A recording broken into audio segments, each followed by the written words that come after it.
Good evening. Today is Tuesday, February 7, 2023. The time is 6 p.m. The regular meeting of the following will come to order. The Victorville City Council and the same council also sitting as the Victorville Library Board of Trustees, Southern California Logistics Rail Authority, Southern California Logistics Airport Authority, successor agency to the Redevelopment Agency, the City as Housing Assets successor, Joint Powers Financing Authority, and the Victorville Water District. Madam Clerk, will you kindly call the roll? Councilmember Gomez. Present. Councilmember Harriman. Here. Councilmember Irving. Present. Mayor Pro Tem Becerra. Here. Mayor Jones. Here. We have quorum. Thank you, Madam Clerk. All right, we're going to move on to our invocation led this evening by Pastor Dane Davis of Impact Christian Church. That'll be followed by our Pledge of Allegiance led by Police Captain John Wickham. If you're able, please stand. Thank you, Madam Mayor. I continue to spend a lot of time in the Proverbs each day, and today's proverb is Proverbs 15:22, which I felt was apropos. Plans fail for lack of counsel, but with many advisors, they succeed. One of the blessings of having a city council, if it was just one of you up there, there would be a lot more decisions that weren't so great. But because you work as a team, we're so thankful to be able to pray for you and to lift you up as a team leading this great city of Victorville. Let's pray. Heavenly Father, we come to you in the strong and mighty name of Jesus Christ, and we do thank you for our city council here in the city of Victorville. Certainly, Lord, as they get their heads together each month to make decisions, certainly at times those decisions aren't the greatest, but so often they are wonderful decisions because they discuss them, they seek wise counsel from others, and they move forward for the good of our city. Lord, we pray that you would be with our council tonight as they hear everything that is presented, as they discuss and discourse and make decisions appropriately. I pray that you'd give them wisdom. I pray that you'd give them guidance. I pray that you'd give them unity in their decision making. And Lord, you know our desire is to have a city here that brings honor and glory to you.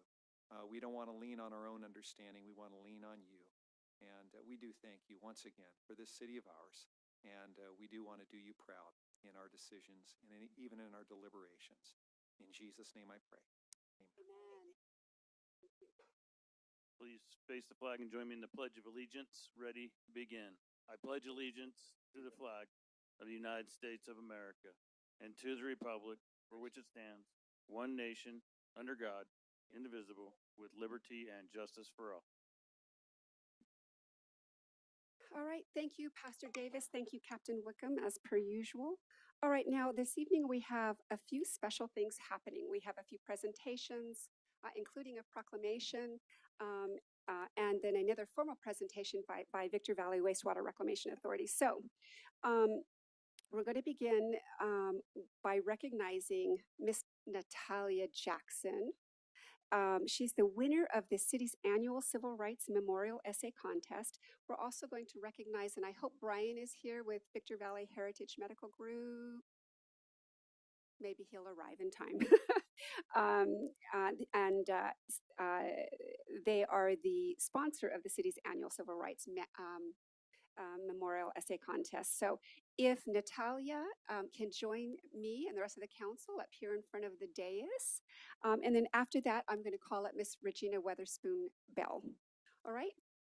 Council, will you please join me?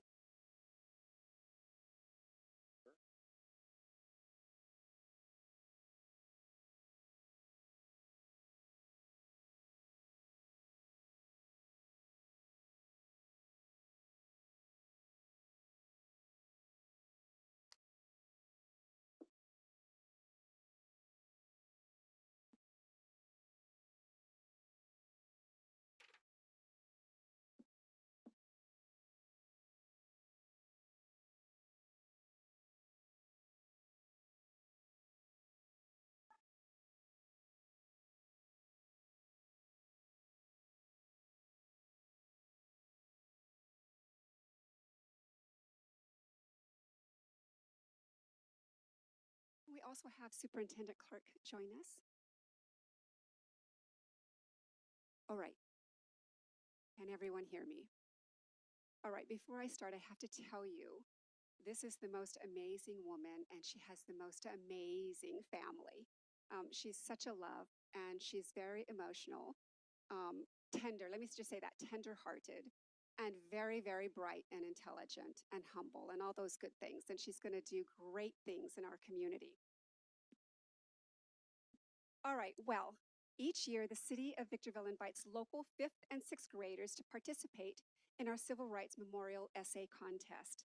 The winner of our 22 essay contest is none other than Miss Natalia Jackson, a 6th grader from Irwin Academy School of Performing Arts and a student in Mrs. Parm's class, and I don't know that she made it here this evening. She did? She did. Okay, well, she can watch this on video and be proud of you all over again.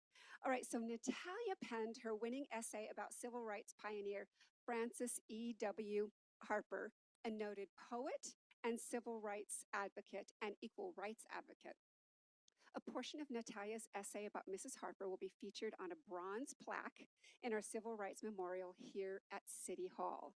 On behalf of the Victorville City Council, I am honored to present a framed rendering of the bronze plaque to you, my dear Natalia. Congratulations. I think that's as big as you are. Congratulations. All right, Superintendent Clark, would you like to say a few words? Well, first of all, thank you to Natalia's family because there have now been 3 or 4 big events and the entire family has shown up for everything. So thank you for what you do in supporting Natalia. And then Natalia, you know how proud we are. I visited you a few weeks back at recess, but she is a leader in her school even far beyond this essay. So it's not surprising that she then turned around and used her voice in this way, and now it's going to be memorialized here in our city. So congratulations, Natalia. Thank you again. Now you're going to have an extra 15 seconds of fame, so.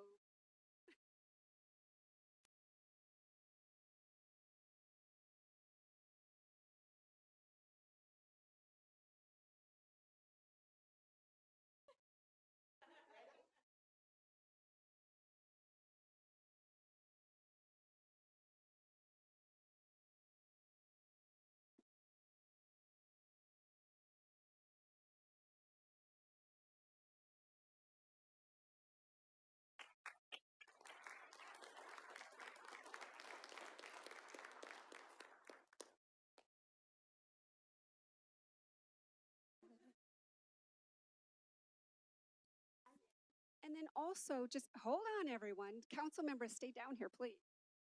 All right, so with that said, we also want to thank our essay contest sponsor, that was Heritage Victor Valley Medical Group, for generously underwriting the bronze plaque.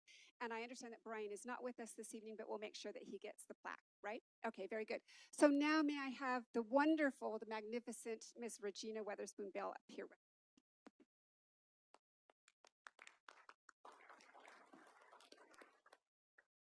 It is an honor to stand next to you once again. Miss Regina Bell is always in our community doing great things and giving 100% of her, see, there you go, 100% of herself in the care and concern for the residents of our community and beyond. So February, if you don't know it, you will now, is Teen Dating Violence Awareness Month. Unfortunately, 1 in 3 teens in the U.S. will experience abuse from a romantic partner, whether it's physical, sexual, or emotional abuse. 43% of college women experience abusive dating behavior. This violence can occur across all varieties of groups, cultures, orientations, identities, and religions. This behavior is unacceptable. And I'm proud to join with my fellow council members in proclaiming February Teen Dating Violence Awareness Month in the city of Victorville. So I encourage, as does this council, all residents to help us raise awareness of this issue and its devastating impacts. Regina, and I understand Daryl couldn't be with us this evening, but we do want to thank both of you for your tremendous service and your efforts to prevent this kind of violence from happening in our community. And so now I'm going to present you with a proclamation. thank you. And because this is a proclamation, I'm going to read it because it's filled with very important information that we all need to take a moment or two to think about. Whereas A Better Way is a partnership of community members working to transform lives affected by domestic violence in the high desert community, offering classes, sheltering, temporary restraining order support, and domestic violence advocacy. And whereas the Family Assistance Program is a partnership of community members working to provide shelter and advocacy services to victims of domestic violence in the high desert community. And whereas teen dating violence is defined as a pattern of abuse against teenagers who are involved in any kind of romantic capacity. And whereas 1 in 3 teens in the US experience abuse from someone with whom they are romantically involved. And whereas nearly 1.5 million high school students nationwide experience physical abuse from a partner each year. And whereas nearly 60% of parents could not correctly identify all of the warning signs of abuse. And whereas President Obama declared the month of February as National Teen Dating Violence Aware Month in 2011. In 2011. So now, I, Deborah Jones, therefore, Mayor of the City of Victorville, do hereby proclaim the month of February 2023 as Teen Dating Violence Awareness Month in the City of Victorville, and urge our citizens to observe this month by committing to play a role in protecting youth, advocating to identify intimate partner violence, encouraging youth to speak up against abuse, and preventing teen dating violence. And Ms. Weatherspoon Bell, I've attached my signature and the seal of the city. This is Teen Dating Violence Awareness Month. Thank you for all of your help to our community. Would you like to say a word? Well, I want to say thank you to the mayor, Mayor Pro Tem, all the council members, and your executive staff. It is Teen Dating Violence Awareness Month. I hope that if you're not familiar with it, this spurs you to do a little research and find out more about it. It is more prevalent in our community than we want to realize and than we should have to realize, but it's here. And so we need to be equipped, aware, educated, and advocates for it. So thank you so much for your recognition of this evening. Thank you very much. Now you gotta stay here, hold on.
All right.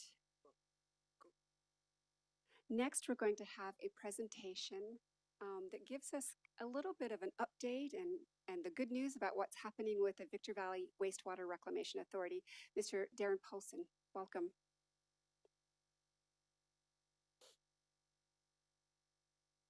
All right. Good evening, Madam Mayor Pro Tem, and council members. I want to thank you for this opportunity this evening to come and speak to you. This has been a long time coming. I've been the general manager now at VVWA for about 3 years, and it felt like 3 months after I started, COVID hit, and my travels and my ability to get out and speak kind of were diminished. So again, I'm glad to be here. I look forward to being in front of you more frequently and sharing with you more updates and the really great things we're doing at VVWA. For the update this evening, because some of you may not be fully aware of what we do out there, I'm going to share with you kind of a little bit of a history, a little bit of our operations, some updates on some really great projects we're working on, a We'll talk a little bit about the value of VVWRA as well as a discussion on the future and where we're going. So let's start with a little bit back in time, right? Back in 1978, this is basically following the Clean Water Act that went into place in 1972. The Mojave Water Agency put together a plan to develop and build the Victor Valley Wastewater Reclamation Authority. They were the ones who first implemented it to protect the watershed, to protect the Mojave River. The plant is built out on what was originally the Culbertson Ranch. Well, if you're not familiar with that and where we're located, we're actually along the Mojave River due east of SCLA, right from where the power plant is. If you can stand up on that hill and look down at the river, the balance between incoming flow and how we operate. Most of the recycled water today does end up in the Mojave River. We discharge it right there at our plant. The two sub-regional facilities located at Apple Valley and Hesperia have capacities of about 1 million each. Today, their combined treatment is about 1 million gallons, and those communities are using that recycled water today within some of the parks and the civic centers that they have. On the sludge side, the material that gets filtered out, about 100,000 gallons a day of waste sludge from our municipal waste, as well as the food waste that we're bringing in from the SB 1383 requirements, come into our plant every day, and we turn that gas, once it's sitting in our digester. We're the only wastewater treatment plant, the very first wastewater treatment plant in California, to treat municipal waste and food waste to produce renewable natural gas. So our little bitty plant out here in the middle of nowhere is pretty special, and we get a lot of visitors from all over the world. Maybe a little bit about the process. Maybe some of you aren't familiar with this and how this works. So today, your homes, your businesses, push their wastewater, their gray water, the water from your toilets, your sewers, your sinks, into the city's collection system. And that collection system runs down. City of Victorville has approximately 7 locations that connect to our large interceptor pipeline that run along the Santa Fe Railroad tracks all the way up in Hesperia, down through what was the Upper Narrows. Now we kind of work around that. And then we follow the river all the way out to where we are out on Shea Road. So once it comes into our plant, it has to go through a set of bar screens. So it's a big screen that filters this material out. And that rubber duck and sticks and matchbox cars are actual representations of things that we catch in our screens. The other thing that we catch in our screens that I want to always make a point of mentioning is flushable wipes are not flushable. They come into my plant, they get stuck in my screen, and I put them in the trash. Just do me a favor and put them in the trash at your house. It would be much easier to deal with, okay? So first thing, yes, pull out the trash. Second thing is grit. Grit is a fancy word for dirt. Things that make its way through the screen that are heavy fall out in a clarifier like this. It comes down and it sits in the bottom there, and that first part of that grit, dirt, gets pushed into our digesters. The next part, there are clarifiers. So now that water that's been screened and the dirt has fallen out of it, we slow it down. And we start to let the solids settle. And we collect those solids. We're always in a process of collecting solids and moving them to digester, collecting solids and moving them to digester. The real tricky part and the big science around wastewater treatment, much different than potable water, is that we actually create a bacteriological environment, right? We take oxygen and introduce it into the wastewater, and we have to manage that bacteria. And we call that bacteria bugs. That's what we call them, real professional word for bacteria that we maintain. And those bugs eat the solids. So that's how it gets treated. That's how they get taken out. Those bugs eat those solids. They have oxygen, and they love this really rich environment. As they eat the solids, they become really heavy. They fall to the ground, fall in the bottom of the clarifiers, and we move those back with the regular sludge. Temperature, pH, all those kinds of things can interrupt that bacteriological growth. It's a process that we manage very carefully every day. We can turn down the oxygen, turn up the oxygen. We can change the amount of sludge we take back, all in an effort to sustain this biological treatment process. So as it makes its way through the biological treatment process, it's pretty clear. In fact, once it falls out of the clarifiers, if you were looking at it, it's just as clear as any stream you would see flowing out of the mountains. We run it through one more polishing element, which are these filters. It's kind of a media that the water flows through to kind of take out the fine particulates. From there, it gets disinfected. We have a very large UV disinfection system that's in place today to kill any of the bacteria that's potentially left.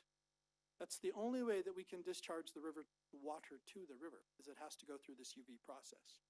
If we're doing maintenance on our UV system, we have the ability to pump the water up to these percolation ponds, and we can put water up there that hasn't gone through the UV process.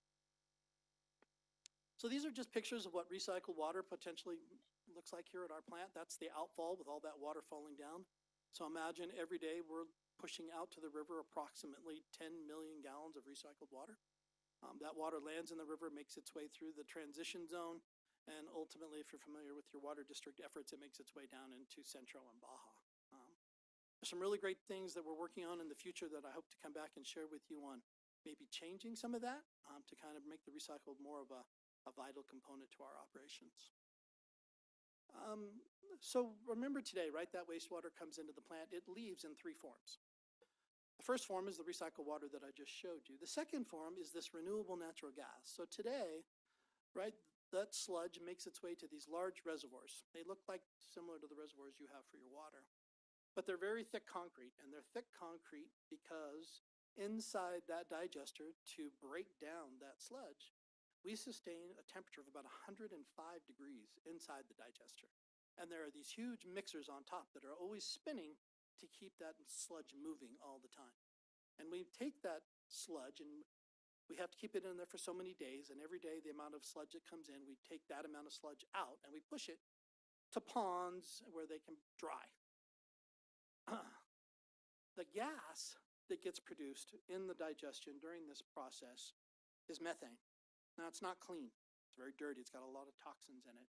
Our partnership with Energia is what's caused this ability for us to be able to take that methane gas, we move it to Energia, who runs it through a scrubbing system, cleans it, and then it literally runs less than 50 yards to the Southwest Gas metering station and place where they odorize it, and then we push it into the pipeline right there on our property. There's a high pressure gas main right there on our property. So all of these resources came together at a really great position for it. So like I said, the renewable natural gas produces that 1100 SCFM, right? It's quite a bit of gas that gets produced. Lastly, the solids, right? So it goes from water, it produces gas, and then the solids. So the solids, like I said, make their way up to these big drying beds. That's why we have such a large property. The amount of sun and wind we have here in the valley actually allows that material to dry out. We have to drive these big bulldozers in there and spin it up. That's somebody's actual job every day, is to drive around in the you-know-what and gets to spin it up to keep trying to make it dry. When it dries to a point of where there's less than 10% water, we're actually able to take tests on it.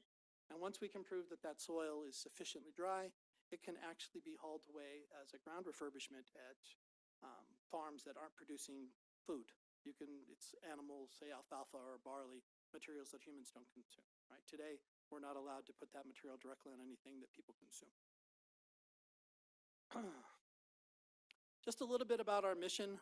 These are things that I put in place once I started, and really I wanted to focus on the fact that, again, you are our customers, and that we want to make sure that we're working directly and very closely with all of you to make sure that your plans, your visions are aligned with our efforts. We have core values of collaboration and dedication, integrity, things that I hold my staff very near and dear to. We're only a staff of about 45, 48 employees. We don't get many visitors out there at the plant. You're welcome to come out there anytime. I always recommend that if you come in the spring, come in the winter, don't come in the summer. The flies are a little bad. Here's something that I don't know whether people really understand and that I wanted to share with you, and hopefully open a little more customers, but that's okay. The value.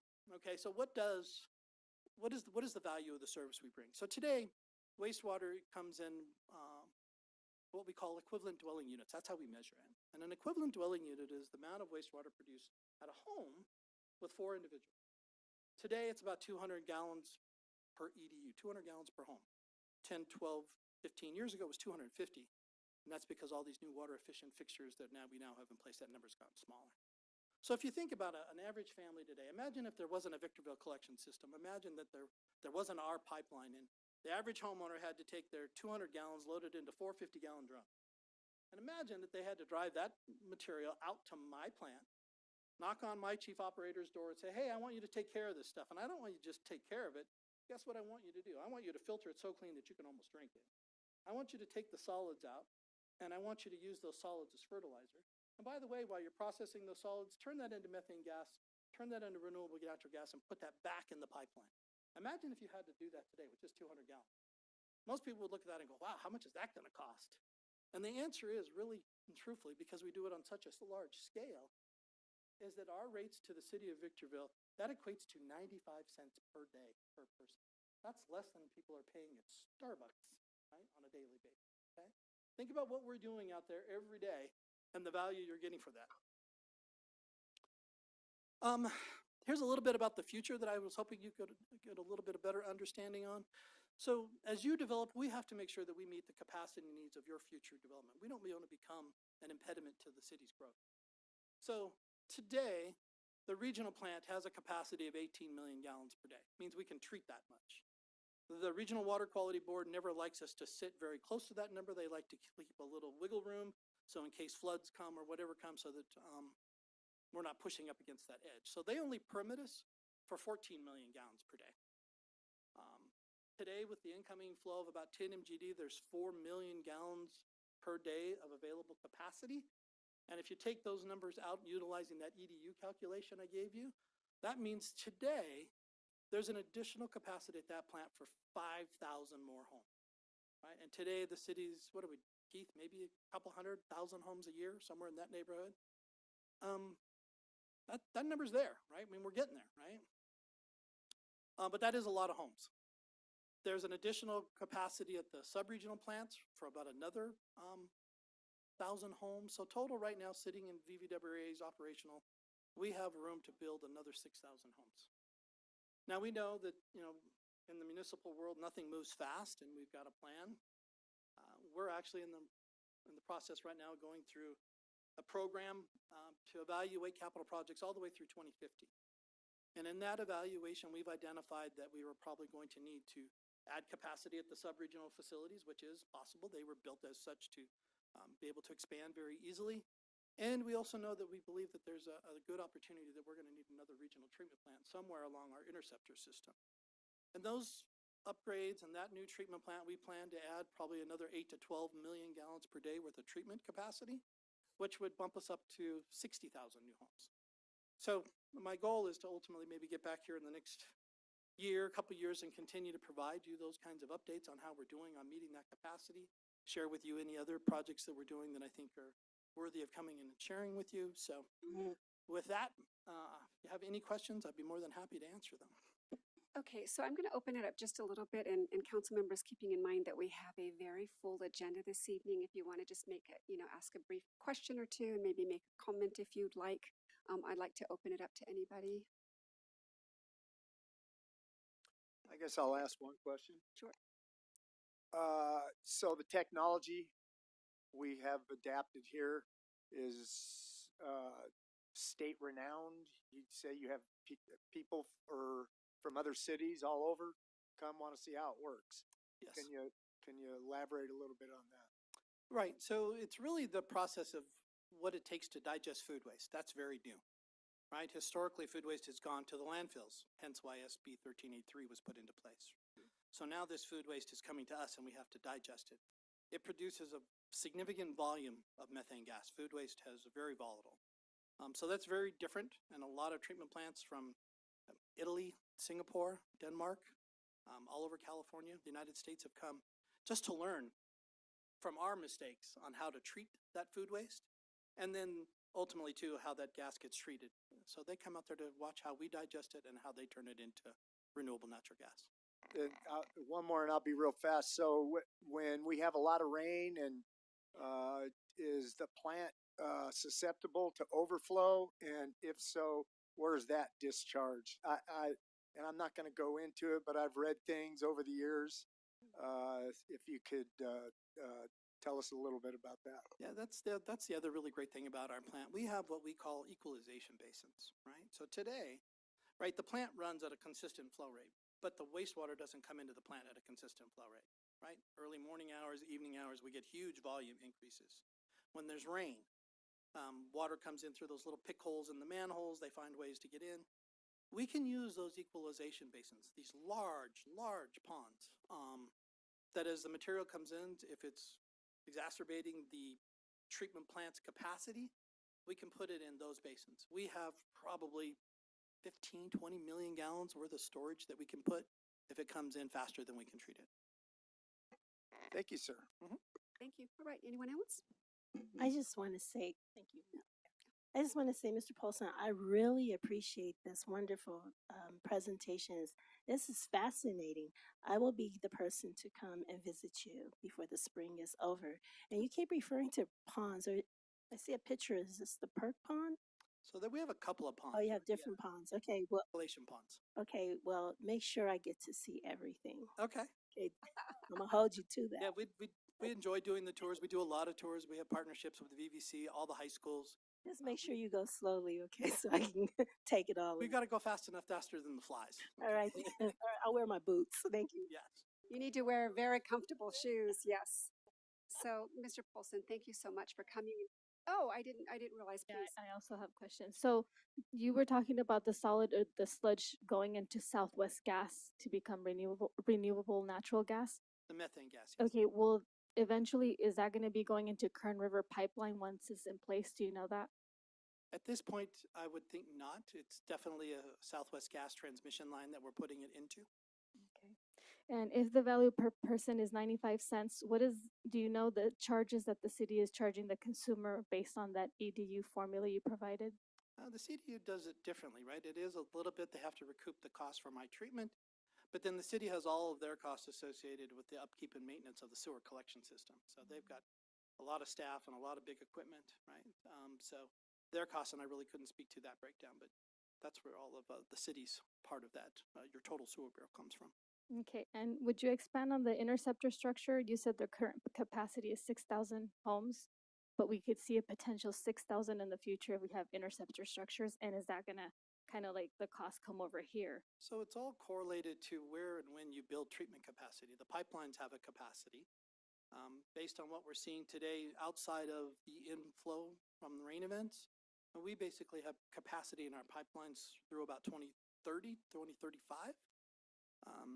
But if we build a treatment plant, say halfway up that set of pipelines, then we pull off capacity out of those lower pipelines. So it's a balancing act between treatment capacity and pipeline capacity. Thank you. I have no further questions. Thank you. Member Gomez. You're welcome. All right, well, so again, thank you for the presentation. It was, I mean, you've taken a huge subject and drilled it down to 10 I minutes. tried. You did a good job. And listen, I'm fortunate to serve on this JPA with my colleagues there. They're amazing. And I'm not speaking out of turn because we all agree. We're so happy to have you as the general manager. You've done a stellar job and have made some incredible changes over the last few years. Absolutely my pleasure. Yeah, so very happy. And I've taken a tour, I think 3 times now, and it is absolutely fascinating. It's quite the science. Never thought I would be interested in such a thing, but it really is, it really is fascinating. So I'm sure I'll be out there again, but you have to wear flats. You have to be comfortable. Yeah, absolutely. Yeah. All Thank right. you. Thank you. August. Yes. Thank you, Mr. Paulson, very much. All right, we're going to move on in the agenda. Madam Clerk, will you kindly present the agenda and any revisions to it? Thank you, Madam Mayor. There are no revisions to the agenda this evening. All right, and then before we move on to conflict of interest declarations, I'm going to take up a few housekeeping items this evening. We have a particularly full agenda if you haven't noticed. And so we're going to, when council members get to the point where we're asking technical questions for clarification, that's going to be reduced from our normal 2 minutes to our 1 minute. And in the interest of still having a meaningful meeting, but getting us through before that 10 o'clock hour. Also, the comments on any pending motion will be reduced from 5 minutes to 3 minutes, again, in the interest of making sure that we get all of our business done this evening. And then if council members would be very sure to speak into your mics when it's your turn to speak. And then one final and very important thing, this meeting is going to be adjourned this evening in memorial to Holly Eckes, who served our communities very well and faithfully as an Adelanto Elementary School District trustee for 19 years. She is beloved in our community and will be sorely missed. All right, with that, we're going to move on to our conflict of interest declarations. Do I any- have a question in regards to, can you make it brief? You said from 3 to 2 minutes and then 5 to 4. What was that part again? Okay, so, and again, all the council members receive notification. So when we get to the technical questions for clarification, 1 minute. Okay, got it. And then when we get to where we're doing the comments on pending motion, so discussion on the pending motion, 3 minutes, up to 3 minutes and up to 1 minute. All right, so conflicts of interest, anyone? Seeing, hearing none, we're going to go ahead and move on to the introduction to public comments. Before I do, Madam Clerk, do we have requests to speak? Yes, Madam Mayor. Okay, can I have a show of hands on how many people wish to speak this evening?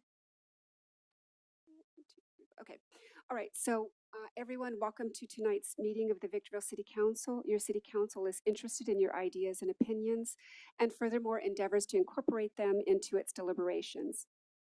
At the same time, the Council must be able to carry out its business in an organized and efficient manner, free from material disruption.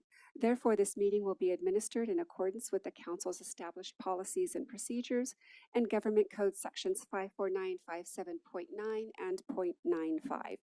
Individuals may speak on agenda items or on issues not posted on the agenda during the public comments section, providing those issues are within the subject matter jurisdiction of the City Council. Individual speakers may address the council once per public comment period and once per each public hearing item for up to 3 minutes. Those who desire to comment on a public hearing item may wish to reserve their remarks until that particular public hearing item has been opened. All testimony is to be directed solely to the council. Although open meeting laws do not permit council members to engage in dialogue with any speaker during the public comment periods, please know your comments and questions may be taken into consideration by council members when discussing the particular agenda item. The presiding officer may briefly respond or have staff respond to statements or questions, or may request that the staff report back to the council at a subsequent meeting. Speakers are requested to comment as briefly as the subject permits. Individual council members who speak as a member of the public do so without the semblance or presumption of authority derived from his or her public office and are subject to the same meeting rules of conduct and decorum as other public participants. Once comments are invited, the speaker will be called on by name, then recognized by the presiding officer. The speaker will state the item number or numbers that will be addressed, or that the subject is a non-agendized matter. Audience members may not disrupt, disturb, or otherwise impede the orderly conduct of this meeting, and those who do are subject to removal from the meeting pursuant to Penal Code 403. Your understanding and cooperation are appreciated, and once again, welcome. Madam Mayor. Andrea. Madam Clerk, I don't know if I'm promoting you or demoting you. I was just going to slide right by on that.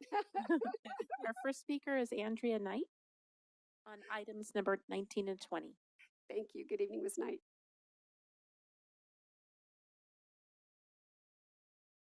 Good evening. Can you hear me? I don't know. Just wanted to say hello. It's been a while since I've been back. Hello, Ms. Mayor, Mrs. Jones, and Keith, and the rest of you guys here. I just wanted to say thank you for the consideration for both 19 and 20. That is the firm that I work for. And because I live in Victorville, I'm super excited that I'll be working up here for a while. So thank you so much. And that's all I had to say, really. And I'm excited to be back up here again. Thank you, Ms. Knight. Thank you so much. Madam Clerk. Our next speaker is Yvonne Mashak. Good evening and welcome. Council members, I want to address a problem I'm having in my neighborhood. We've had, a couple of people who've had vandalism, and we've called the police, and the police have not come out. I myself had ADT called me yesterday and left a message that they had notified the police, but the police never came. So I wanted to find out, what should I do since the police are not coming out? They're not even coming by to leave a card to say that they've been there. So I was telling ADT, I said, well, no one has even told me about it.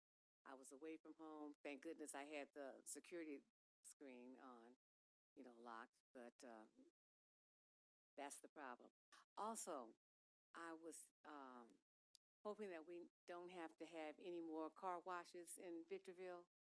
I mean, Bear Valley is loaded with car washes. Can we please have like TJ Maxx or Home Goods or something like that, so we don't have to drive down the hill to do that? Maybe you could talk to the Planning Commission. And also, I had asked to be called back on a particular item last month. No call. Okay. So I would like to be contacted when I ask. Yes, ma'am. And so, if you can give, if you're willing to do this, give your contact information to either our city clerk or our city manager, and someone will be in touch with you. And I'm so sorry for the difficulties. Thank you. Thank you. Madam Clerk. Our next speaker is Yvonne Harold. Good evening and welcome, Ms. Harold.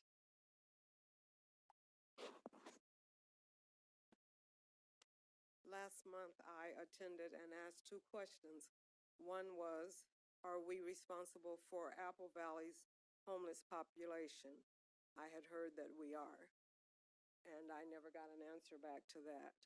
I want to know how, if we are, how it affects us as taxpayers to be responsible for their homeless population. The other question that I asked was, if in fact the train that was coming through to Vegas has been rerouted through Apple Valley. I never got that question answered either. And if it is being rerouted, how does that affect us as taxpayers? Are we going to be losing revenue? Were we going to be getting revenue to begin with? Are we paying for the train to come through? Those are some of the questions that I have. And the last thing that I have, those were the two questions from last month. I received my home heating gas bill, and it was quite shocking. So I want to know, are any of you doing anything in order to stop them charging predatory prices? Because to go from $100 and something a month to $467 a month for a fixed income person, that's quite a bit. I'm enjoying my stay here in Victorville.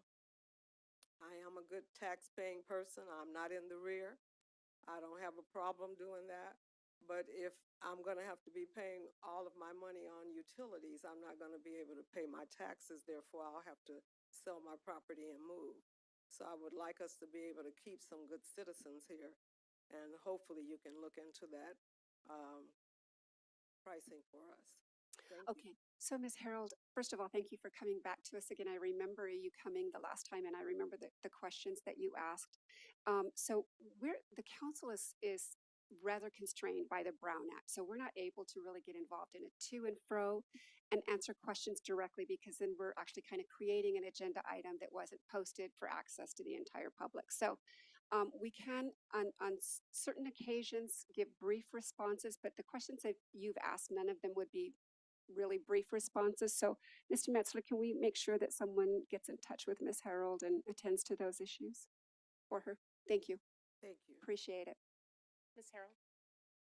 Ms. Harold? Ms. Harold? Our next speaker is Reza Barias.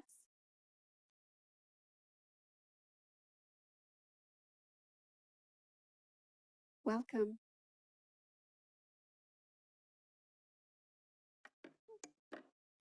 Thank you so much, City Council, Executive Cabinet, City staff. My name is Risa Barias, and I'm the Senior Field Representative for Assemblymember Juan Carrillo of Assembly District 39. I'm pleased to start by introducing his first bill. As our shared communities have grown, our main highways and freeways have become more congested, and our commutes have gotten longer. We realize the importance of expanding routes into and out of the high desert and Antelope Valleys, as well as developing transportation alternatives for commuters. AB 31 seeks to address these growing pains by connecting the Victor Valley and Antelope Valleys with a public transit corridor, reducing traffic for commuters, expanding work opportunities for community members, and connecting our communities. We're also thrilled to share that Assemblymember Juan Carrillo, and sorry to be redundant, but there are two Assemblymember Carrillos. He's been appointed to the standing committees on education, military and veterans affairs, and transportation, and he's proud to join the Victor Valley the Victor Valley community as a voice for sustainable growth and expanded economic opportunities. So please reach out to me or our team for any state agency support needs, legislative ideas, opportunities to bring resources to the district, and to share in celebrating the amazing achievements of our community members. On the behalf of Assemblymember Juan Carrillo, we look forward to partnering with the City of Victorville. Thank you. Thank you so much, and thank you for taking the time to come out and share with us and giving us all an opportunity to get to meet you. We appreciate it. Absolutely. And I'll leave some business cards with the city clerk. That'd be good. Please get in touch. Thank you so much. Madam Clerk. We did have a speaker card for Jake Henry, but it does look like he left. Yes. And I would also like to address. Okay, please feel free to step down to the podium. And Ms. Gomez, as you do that, will you let us know which item, if any, that you wish to speak to, or if it's a non-agendized matter?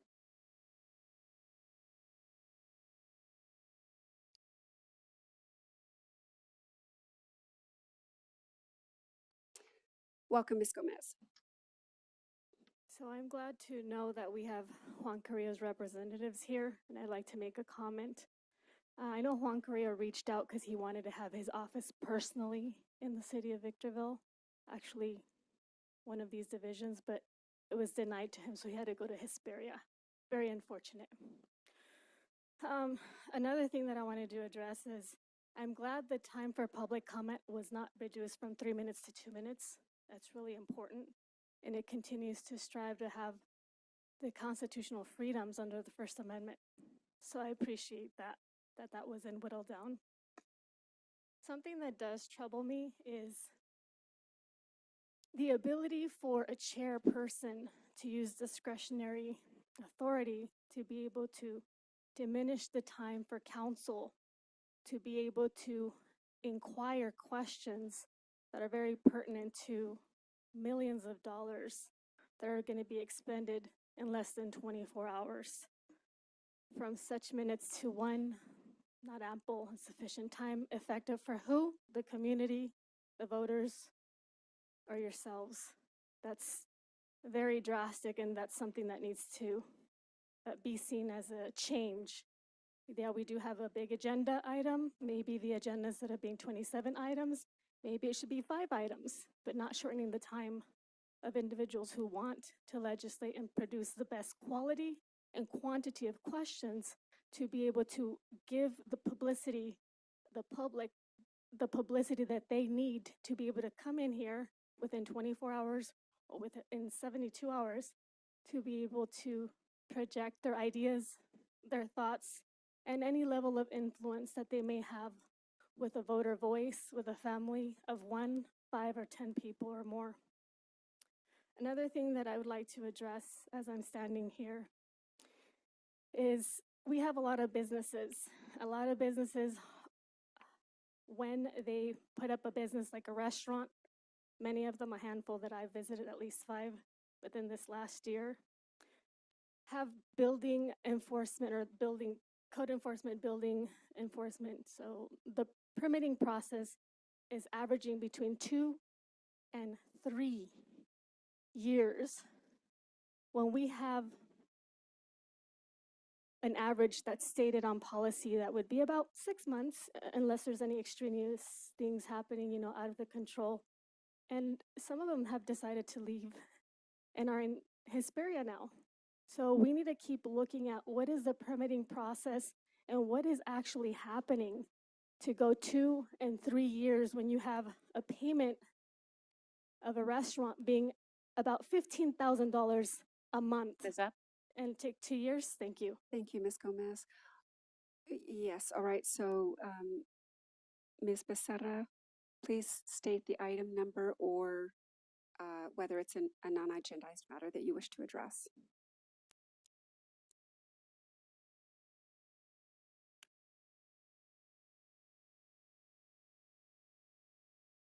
Thank you. To the public and everybody behind me, we hear a rogue council member that sits here and beats up on our executive staff, on our building department. I would like to know which restaurant took 2 to 3 months or years to get here. They do take time, but that's because on their end, they have building plans, everything that has to go through changes, so they're legally up here. She claimed that Mr. Carrillo wanted to bring his office here. His representative sat there and said no. So please do not listen just to a particular item. Come here. You vote us in. We have an agenda today of 1,038 pages that we had to read on our time, but that's why you voted us in.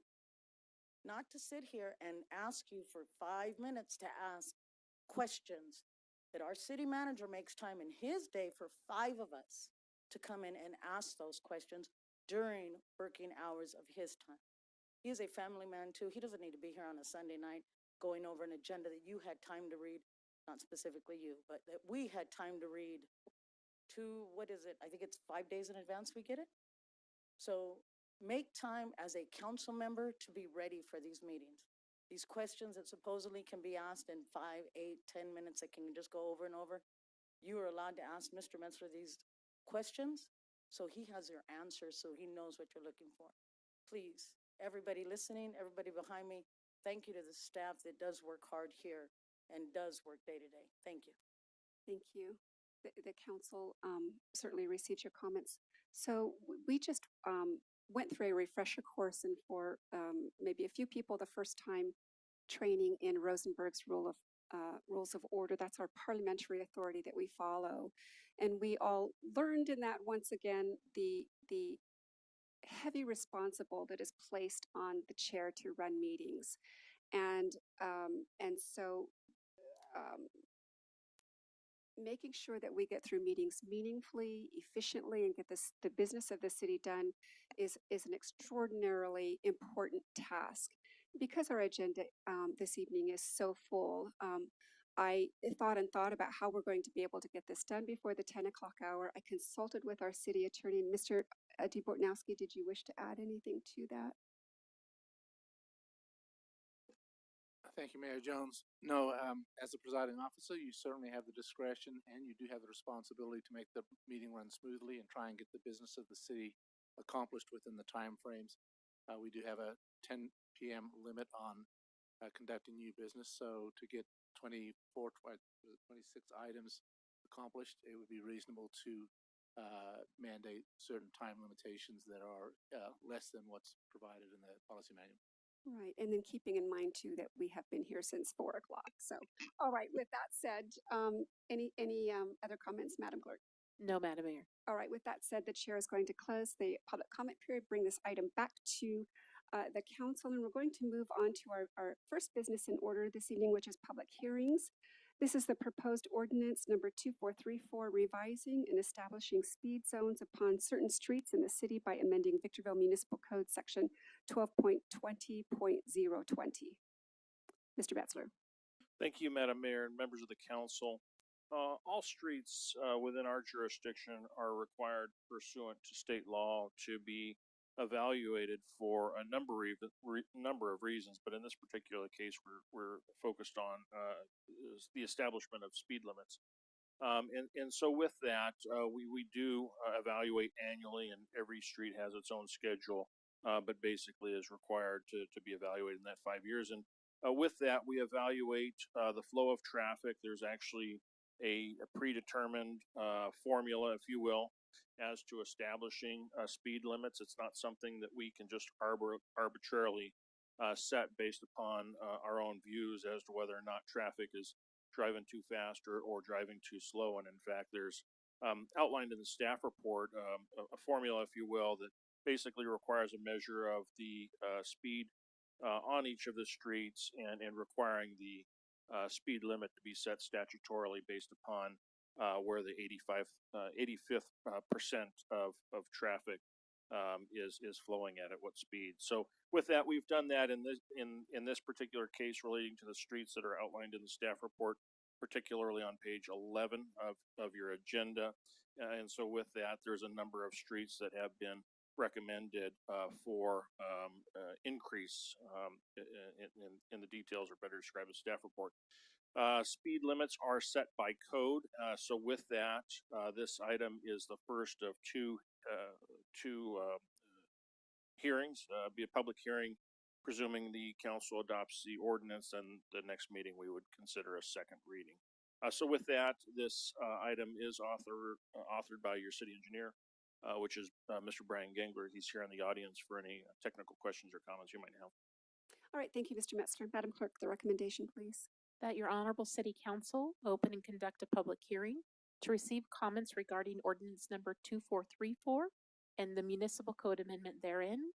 Find the municipal code amendment exempt from environmental review under the California Environmental Quality Act pursuant to section 15060C2, 15060C3, and/or 15061B3 of the CEQA guidelines.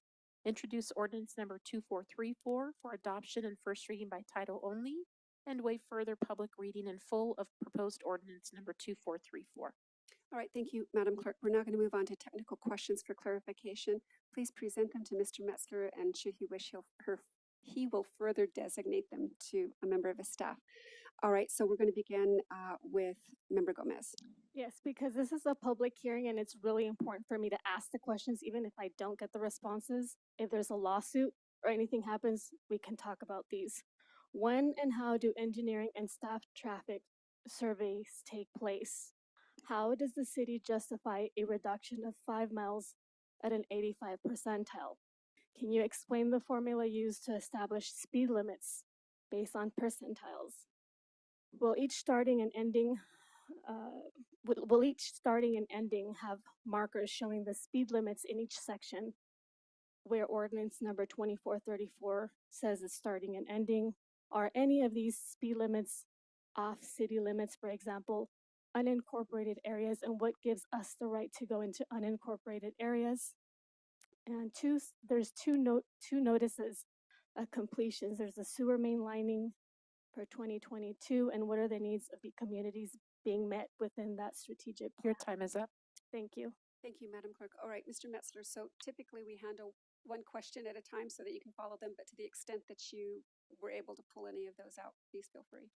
Thank you, Madam Mayor, members of the council. I'll address the ones that I think are easiest, and then I'm going to ask Mr. Gangler to come to the podium to answer one question. But as it relates to the jurisdiction, I think that's the easy one, which is the roads that we evaluate are only roads that are within our jurisdictional boundaries. I think largely the rest of her questions have been answered as they relate to the speed limits and how they're set. In this particular case, we're increasing the speed limits, but I think the one thing that might be helpful to further answer the question from Mr. Gangler is to talk through the physical act of measuring the traffic so that we can come to terms with the speed limits. Yes, I'd be happy to. The staff report does explain much of, I think, what your questions referred to. As far as measuring the speeds, typically a sample of 100 vehicles is taken, and the speeds are measured it's basically with a laser. Those speeds are recorded, yes, and it's a pretty simple statistic, and as it is explained in the staff report, basically it's the 85th percentile speed that is the important speed, and that's typically you start from the fastest vehicle and you go down to the 16th vehicle, and that's the 85th percentile speed out of 100 vehicles. And that is what you use as your measurement, and you round to the nearest 5 mile per hour increment, either up or down. And from that rounded speed, you can lower 5 miles an hour, but it has to be justified in an engineering and traffic survey, and then that has certain criteria that you have to apply. It can't be arbitrary. As far as the posting speed limits, yes, they are posted on all these streets at intervals So when there is a speed limit change, there will be a sign that will have the posted speed limit, and then if it's a long street, the same speed limit will be posted at intervals along the street, just so the motorist is aware of the speed limit. So yes, to answer your question, we do post speed limits in accordance with the speeds that are shown in the ordinance. All right, thank you, Mr. Metzler. Thank you, Mr. Gangler. All right, next we will move on to Councilmember Harriman.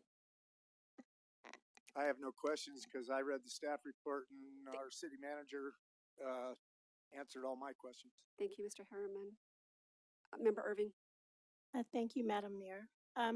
Essentially, I want to say thank you to Mr. Gingler for breaking down what was in the report, but you made it really simple for almost anyone to understand. And as a teacher, you know I appreciate that, so thank you. I don't have any questions. Thank you, Member Irving. Mayor Pro Tem. Thank you, Mr. Metzler. And I'll go with Mrs. Irving's. All school zones override all of these speed limits, correct?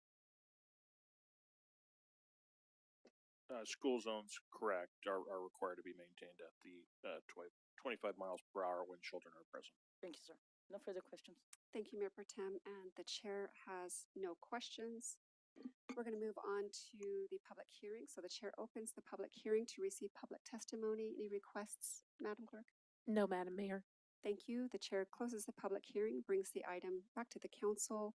Will the clerk please read the title of the ordinance? An ordinance of the City Council of the City of Victorville, revising and establishing speed zones upon certain streets in the city by amending Title 12, Chapter 12.20, Section 12.20.020 of the Victorville Municipal Code entitled Decrease of State Law Maximum Speed. Thank you very much. All right, the chair invites a motion from the council as to, I don't know what that means. Okay. You don't have to. Are your That's comments- exactly what I meant. You got my point across. That was I no don't further, know that I no did further that. comments. All right, so, and the chair has no comments on the pending motion, which is to adopt staff recommendations, points 2 through 4. And the discussion period is now closed. Madam Clerk, the vote, please. Councilmember Gomez, No. Councilmember Harriman, Yes. Councilmember Irving, Yes. Mayor Pro Tem Becerra, Yes. Mayor Jones. Yes. Motion passes with Councilmember Gomez voting no. All right, we're going to move on to our next business in order, which is the consent calendar items 2 through 11 Yes, I have items 8 and 10. that you wish to do what with? Typically, as I pre-patterned, I ask a question or make a comment on them. Okay, so I'm going to say it out loud because your colleagues need to know, and so does the audience. So you would like to, on items 8 and 10, make brief comments or ask brief questions? Yeah, typically it doesn't change. I'll pull an item, and this time it'll be item 8 and item 10. Okay, and okay, hold on. And while we're doing this, are there any other requests? Okay, hearing none. So Member Gomez, as to item 8. Yes, so for 8, it's my understanding that the sales increases are over 6 and over 29. Is that correct? And what does the 127.8% cost/transportation measure against? I'm sorry, I'm not tracking your. I know these were questions. I'm sorry that I didn't I wasn't loud enough. Would you like for me to repeat them? No, they weren't. I would like you to repeat them, so it wasn't clear enough. Yeah, This is so as to item 8, Member Gomez? yes, we haven't changed unless we move to 10. I'm still on 8. No. I Okay, just wanna yeah. make sure. So I'm also still on 8.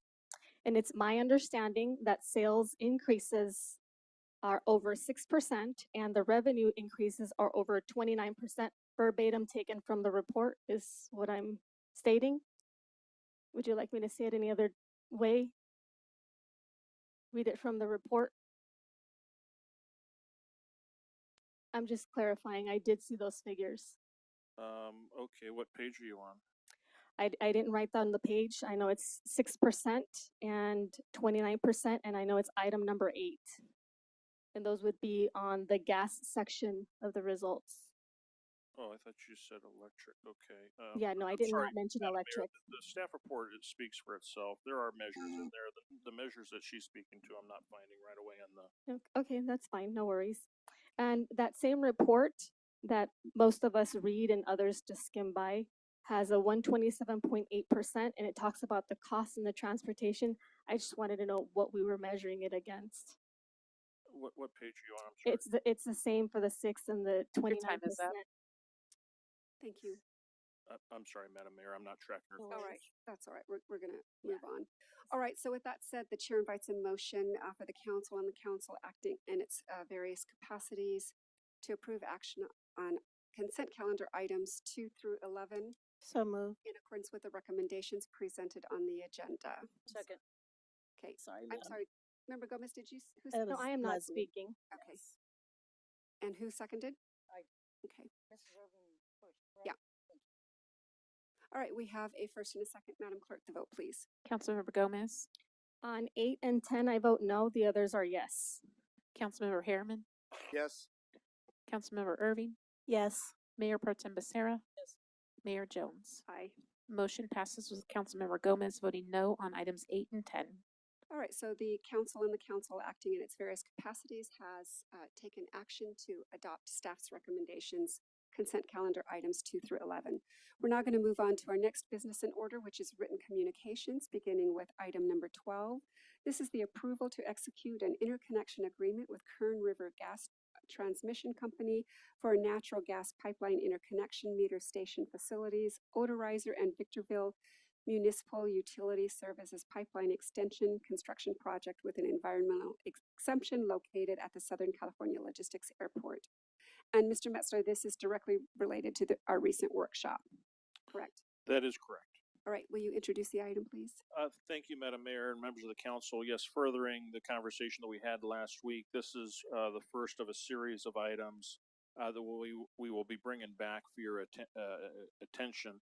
And that is largely to allow the natural gas operation that exists out at SCLA basically to connect into an alternative natural gas supply source, which would enable our natural gas system to operate more efficiently and effectively, and also give it the best opportunity for it to grow as business and industry grows out at SCLA. So this particular document is coined an interconnection agreement, which is basically an agreement with Kern River Gas Transmission Company that allows us to physically tie into their existing high-pressure 24-inch gas line that currently feeds, and the only customer on this system that I'm aware of is the Victorville 1 High Desert Power Plant right on the eastern edge of the airport.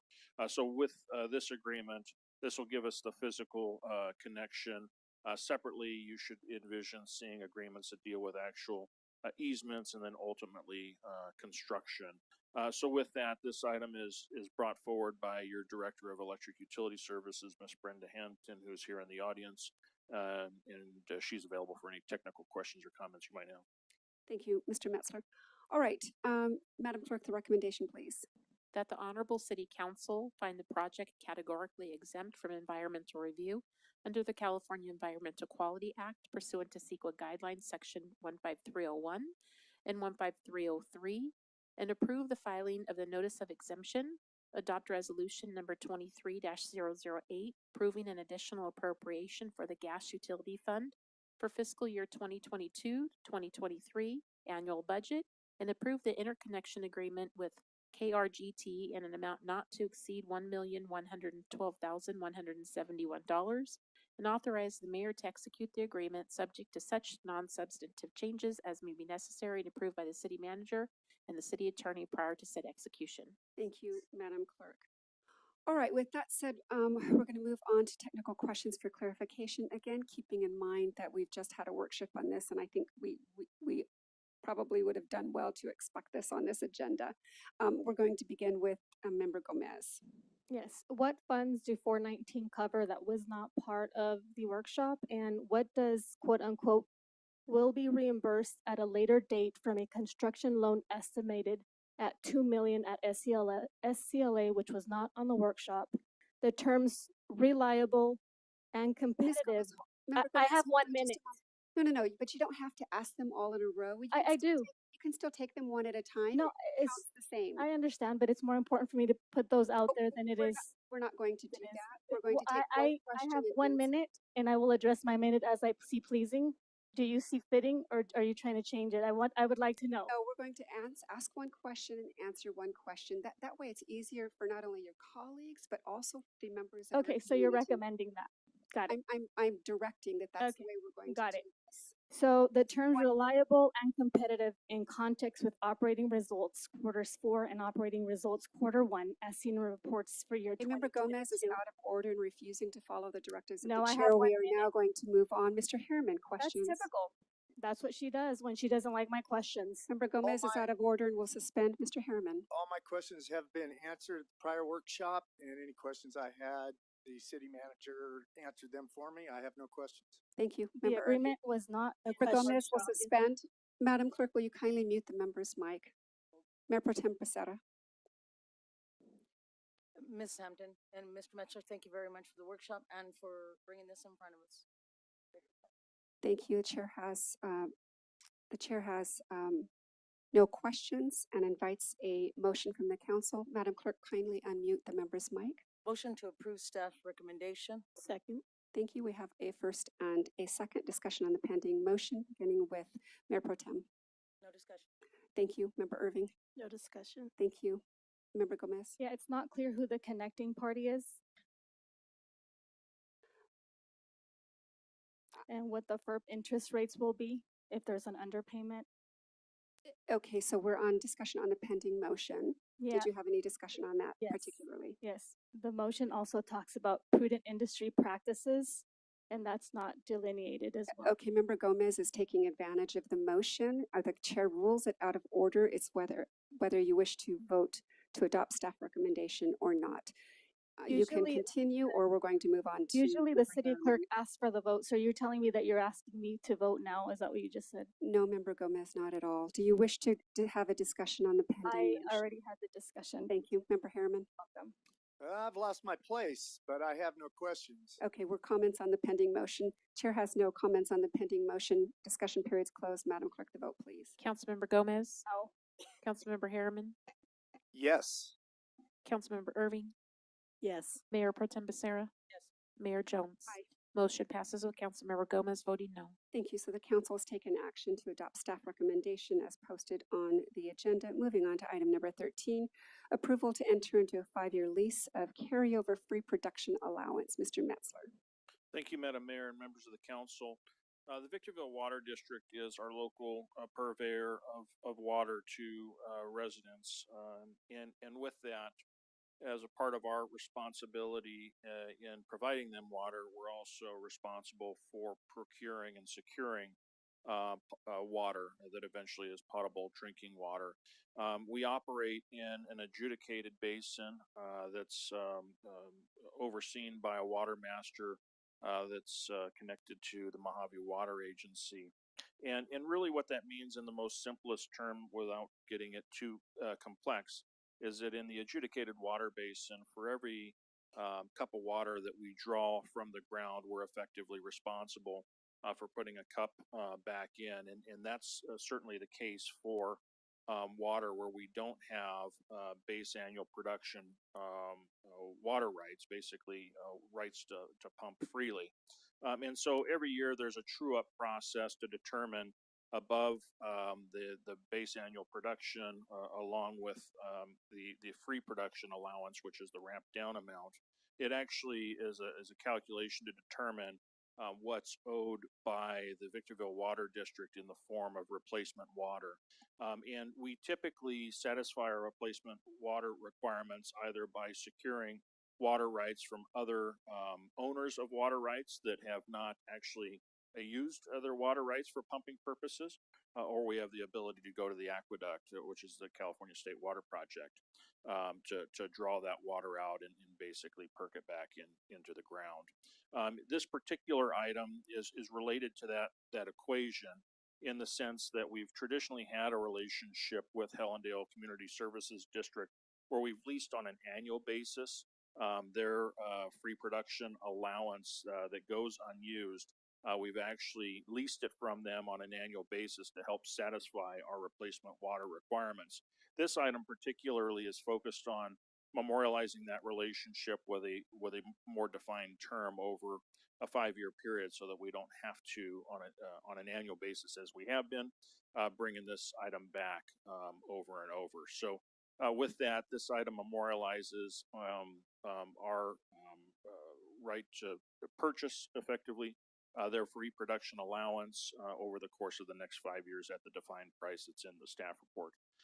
So with that, the author on this item is your Director of Public Works and Water, Mr. Doug Matthews. He's unavailable today, so both myself and Janelle Davidson will handle the questions for you.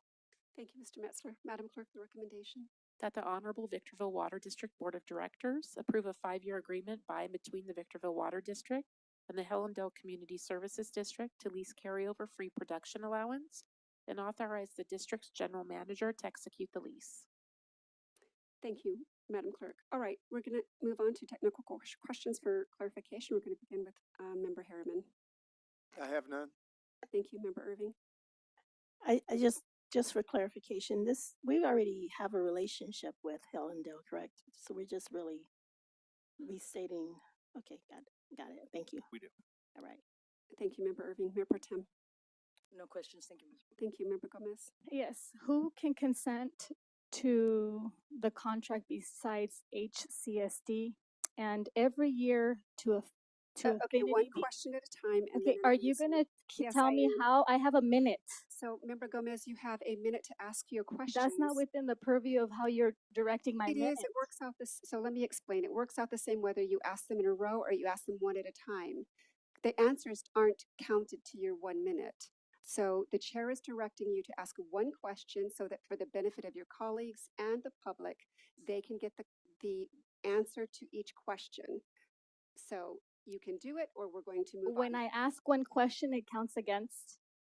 When I ask the second question, it counts against. And when I ask the third time, it counts against. Well, of course, just like if you were to Right. read them So in that, a row. right. That's So what I the was coun- getting so to. the mayor, the chair of this meeting, is calling you. Rosenberg rules, is that what you're saying? Calling you to yield yourself to the directives. The directive is one question, one answer. Is that what policy is that? Can you We're not clarify going to it? do that. All right. Exactly. With that because there said, is none. we're moving on to me, and I have no questions for clarification and invite a motion from the Victorville Water District Board of Directors. I move to approve item 13 as written. Okay, so to adopt staff recommendation. Thank you. We have a first. Is there a second? We have a first and a second discussion on the pending motion. Member Harriman. I have none. Thank you. Member Irving. No, ma'am. Thank you. Member Pro Tem. Thank you. Member Gomez. As to Where's the pending where's the motion. template so that I can speak for you? Because I don't Okay, know we're what to moving say now. on. The member is out of order. This is discussion. There is no. on the I'm pending asking for motion. The clarification, so chair has no I'm not out of discussion order. the pending motion. Madam Clerk, the vote, please. Councilmember Gomez, I was asking for clarification as how you wanted me to proceed. The Councilmember answer is Harriman? No. Aye. Councilmember Irving, Yes. Mayor Pro Tem Becerra, Yes. Mayor Jones, Aye. Councilmember Gomez, would you like to vote? Yeah, I already did. I voted no. Thank you. Motion passes with Councilmember Gomez voting no. Thank you. So the council's, the Victorville Water District Board of Directors has taken action in accordance with the recommendations set forth on the agenda. Moving on to item number 14, consideration of resolution numbers 23-007 and VWD 23-001, approving joint community facilities agreements by and among Community Facilities District Number 4 of the Adelanto Elementary School District, the City of Victorville, the Victorville Water District, and D.R. Horton Los Angeles Holding Company Incorporated. Mr. Metzler. Thank you, Madam Mayor, members of the council.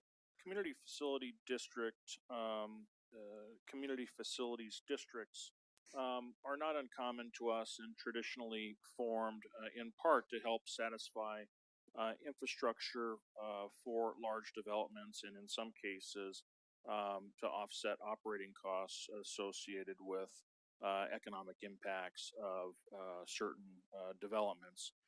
We're most commonly used to seeing these connected to your larger single-family residential communities as is the case here, where it's been sought by the developer to actually use a CFD mechanism, which is effectively connected to a bond issue that raises money for the upfront payment. In this particular case, I believe it's intending to raise up to $20 million to pay for infrastructural items, including certain fees, including school fees in this particular case, and some of our traditional development impact fees. This CFD is intended to help support or satisfy the development in the West Creek area, 276 units just north of Mojave Drive. And so with that, the author on this item is in twofold: your city engineer, Mr. Brian Gengler, and then also your finance director, Mr. John Mendiola. And I do believe legal counsel for the CFD is also available via Zoom, Mr. Jim Anderson, as it may relate to any questions regarding the legal nature of the CFD or the bond issue. So with that, staff recommendation is laid out. We're available for any questions or comments you might have. Thank you, Mr. Metzler. Madam Clerk? That the Honorable City Council and the Honorable Board of Directors of the Victorville Water District adopt resolution numbers 23-007 and VWD 23-001 respectively, which approve the Joint Community Facilities Agreement by and among Community Facilities District Number 4 of the Atlanto Elementary School District, the City of Victorville, the Victorville Water District, and D.R. Horton Los Angeles Holding Company, Inc., attached thereto as attachments B and attachment C, subject to some non-substantive changes as deemed appropriate by the city manager in consultation with the city attorney and the Water District General Manager in consultation with the Water District Council. Authorize the mayor and president of the Water District Board of Directors to execute the agreements, and further authorize the city manager, the Water District General Manager, and other authorized city and water district officers and officials to take such actions and execute such documents as certificates as may be necessary to effectuate the purpose of said joint community facilities agreements. All right, thank you, Madam Clerk. All right, we're going to move on to technical questions for clarification. As it relates to the staff report, we're going to begin with Member Irving. I don't have any questions. Thank you. Thank you, Mayor Pro Tem. No questions. Thank you, Member Gomez. Yes, who is the president and the mayor or the water district board of the directors? If it's the same person, what is the purpose of having different titles in that agenda? Thank you, Madam Mayor and members of the council. We have separate entities because we serve separate legal purposes. In the case of the water district, that's a body that you act as, Water District Board of Directors. And the head of that, which is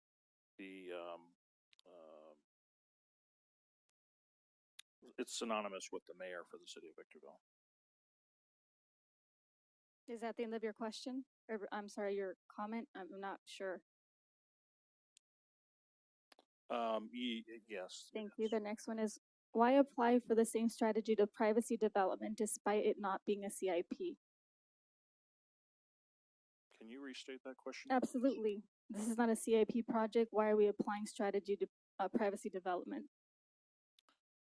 So it's not a CIP project because it's not something we're taking on. This is more so related to private development, where as a function of private development actually going through the entitlement process and satisfying its conditions of approval. In this particular case, there's a number of infrastructural items that the developer is required to install unrelated to those types of improvements we would otherwise have in our current CIP.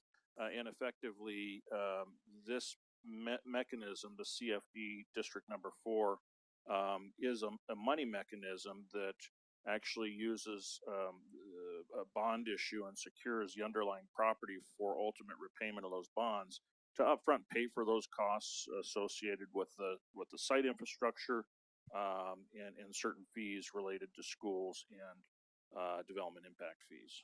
What's the strategy that's being applied?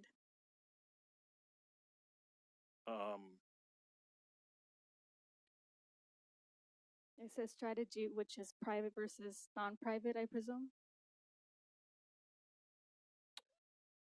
Okay, so, it appears on 418, what you're trying to speak to is,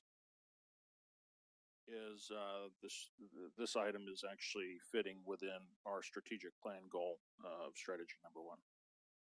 And what's the concept for the use of CJFC, CIPs and updated development impact fees capacity for 419? I'm not understanding all these entities and why conceptually they fit in with what we're talking about in this item.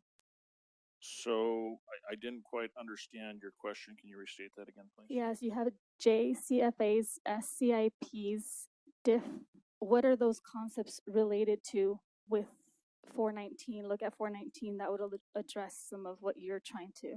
So the JCFA is an acronym which is defined earlier in the document, and it's likely stands for Joint Community Facilities.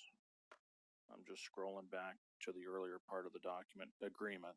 So JCFA is Joint Community Facilities Agreement. That's the acronym there. The Skip and Bold program, if that's what you were speaking to, those are completely separate. We brought those into context to share with you that the bonding concept for things such as infrastructure and fees is not new to us, and that we actually just recently approved 2 other bonding mechanisms for new development to occur in the city. Was there any other acronyms in there that you? So I understand the acronym is just the concept, and you said they're bond mechanisms, which answered. Do you know the 12 million? Time is up. Thank you, Member Gomez. All right, and the chair has no questions on this item and requests, oh, hold on. The chair invites a motion to adopt staff recommendation for the Victorville City Council and the Victorville Water District Board of Directors. If anyone agrees, feel free to say so moved. So moved. We have a first. Is there a second? We have a first and a second. Discussion on the pending motion. Member Irving. No discussion. Thank you. Mayor Pro Tem. No discussion. Thank you. Member Gomez. Would you mind repeating the motion for the item that we're going to be voting Sure. on? Yeah, no problem. So on item number 14, it's for the Victorville City Council and the Victorville Water District Board of Directors to adopt staff recommendation. You're looking at the recommendation or the subject line? The recommendation. Okay, thank you. Yes. Did you have any comments on the motion? Yes, so on item number 14 for the subject matter, it talks about resolutions. There's 2 of them particularly, and we're talking about facilities with the Adelanto. So I believe that that's 1, 2, and 3 that we're dealing with, but it seems a little different from the subject matter. So that's my comment for number 14. Sure. Thank you, Member Gomez. Member Harriman. I have none. Thank you. Chair has none. Discussion period's closed. Madam Clerk, the vote, please. Councilmember Gomez? No. Councilmember Harriman? Yes. Mayor Pro Tem, oh, sorry, Councilmember Irving? Yes. Mayor Pro Tem Becerra? Mayor Jones? Aye. Motion passes with Councilmember Gomez voting no. Thank you. So the Victorville City Council and the Victorville Water District Board of Directors has taken action to adopt staff's recommendation as presented on the agenda. Moving on to item number 15, this is the Wellness Center Project, Phase 1, Supplemental Work Order numbers 8 and 9, and Phase 2, Supplemental Work Orders numbers 2 and 3. Mr. Metzler. Thank you, Madam Mayor and members of the council. As we've done in the past, we've brought forward supplemental work orders as they've related to changes realized necessary based upon certain conditions out in the field. And you recall in large part Phase 1 had a lot to do with all of the underground work, including having encountered groundwater at a different level than originally estimated, which triggered a number of costs. And so Phase 1 is largely the undergrounding work. We should be coming close to an end on the Phase 1 work order changes. Phase 2, if you remember, I think the big one was relating to the electrical, as the electrical was one of the items that was later completed in terms of design and getting approval by Edison.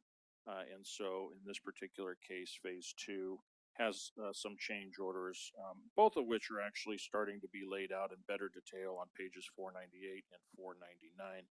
So with that, the authors on this item is your city engineer, Mr. Brian Gangler. He's available for the detailed questions relating to these supplemental work orders. All right, thank you, Mr. Metzler. Madam Clerk, the recommendation, please.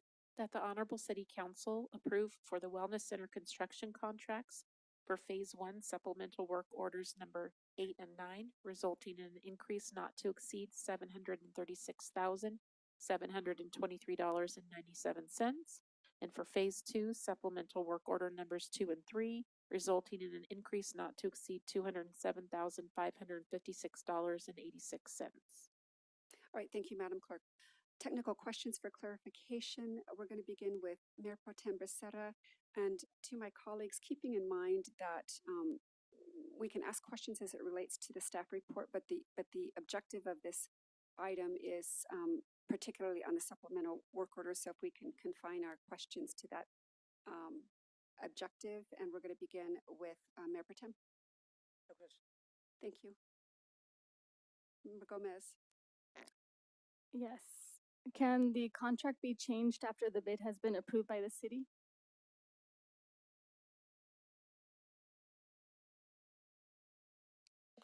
That's effectively what we're going through with these supplemental work orders is changing the original scope of work due to conditions experienced in the field. So are we calling those phases, or is this the initial phase, the second phase? This item is dealing with the two phases that comprise the collective project, and each phase has its own series of supplemental work orders based again on conditions out in the field. And what's the expectancy life of the re-roofing? I'm sorry. Was someone speaking? Member Gomez, I appreciate it. The re-roofing, I think, is item 17. We're not there yet. Okay, so next question is, so I'm looking at an average cost. And that average cost, I was wondering,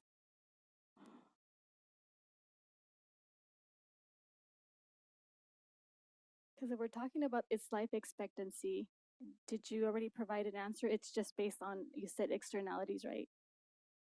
No, I did not say that. Is your question in relation to the roofing project? Yes. So that's item number 17. We're not there yet. We're in item number 15, the Wellness Center project. Okay, thank you. Yep. How much funding is available for the ARPA funds? I don't know. This item is not specific to the ARPA fund in and of itself. That's certainly something we can provide separate from this item. So on the report, it talks about expenditures under homeless housing and other funding sources. In other words, how is it impacted or subjugated for other sources that may be under-resourced? Okay, so the chair is going to call for the orders of the day. That goes beyond the scope of the intent of this item. We're focusing on the supplemental work orders. If you can confine your questions to that. Will the measure, will this measure be remanded to from Measure P to continue utilizing ARPA funds for all phases of the wellness project? Okay, again, so if you would focus your questions on the supplemental work orders, it would be helpful for Do you. tables 1 through 4 cumulatively render a total actual cost of ARPA funds thus Your time expended is for the up. wellness? Thank you. Yeah, they're all within scope. To Member Harriman. I have no questions. Thank you, Member Irving. Yes, thank you, Madam Mayor. Today is my end. First of all, I want to say I understand that we have some movement out on the site. That's exciting. I'm glad to see that. To date, we've spent what, 35 mil? Is that correct? I believe the $35 million is, yes, that's the number. 35.9 million is the cost that we have based upon contracts and purchases. Can you just refresh my memory? What was the estimated cost initially?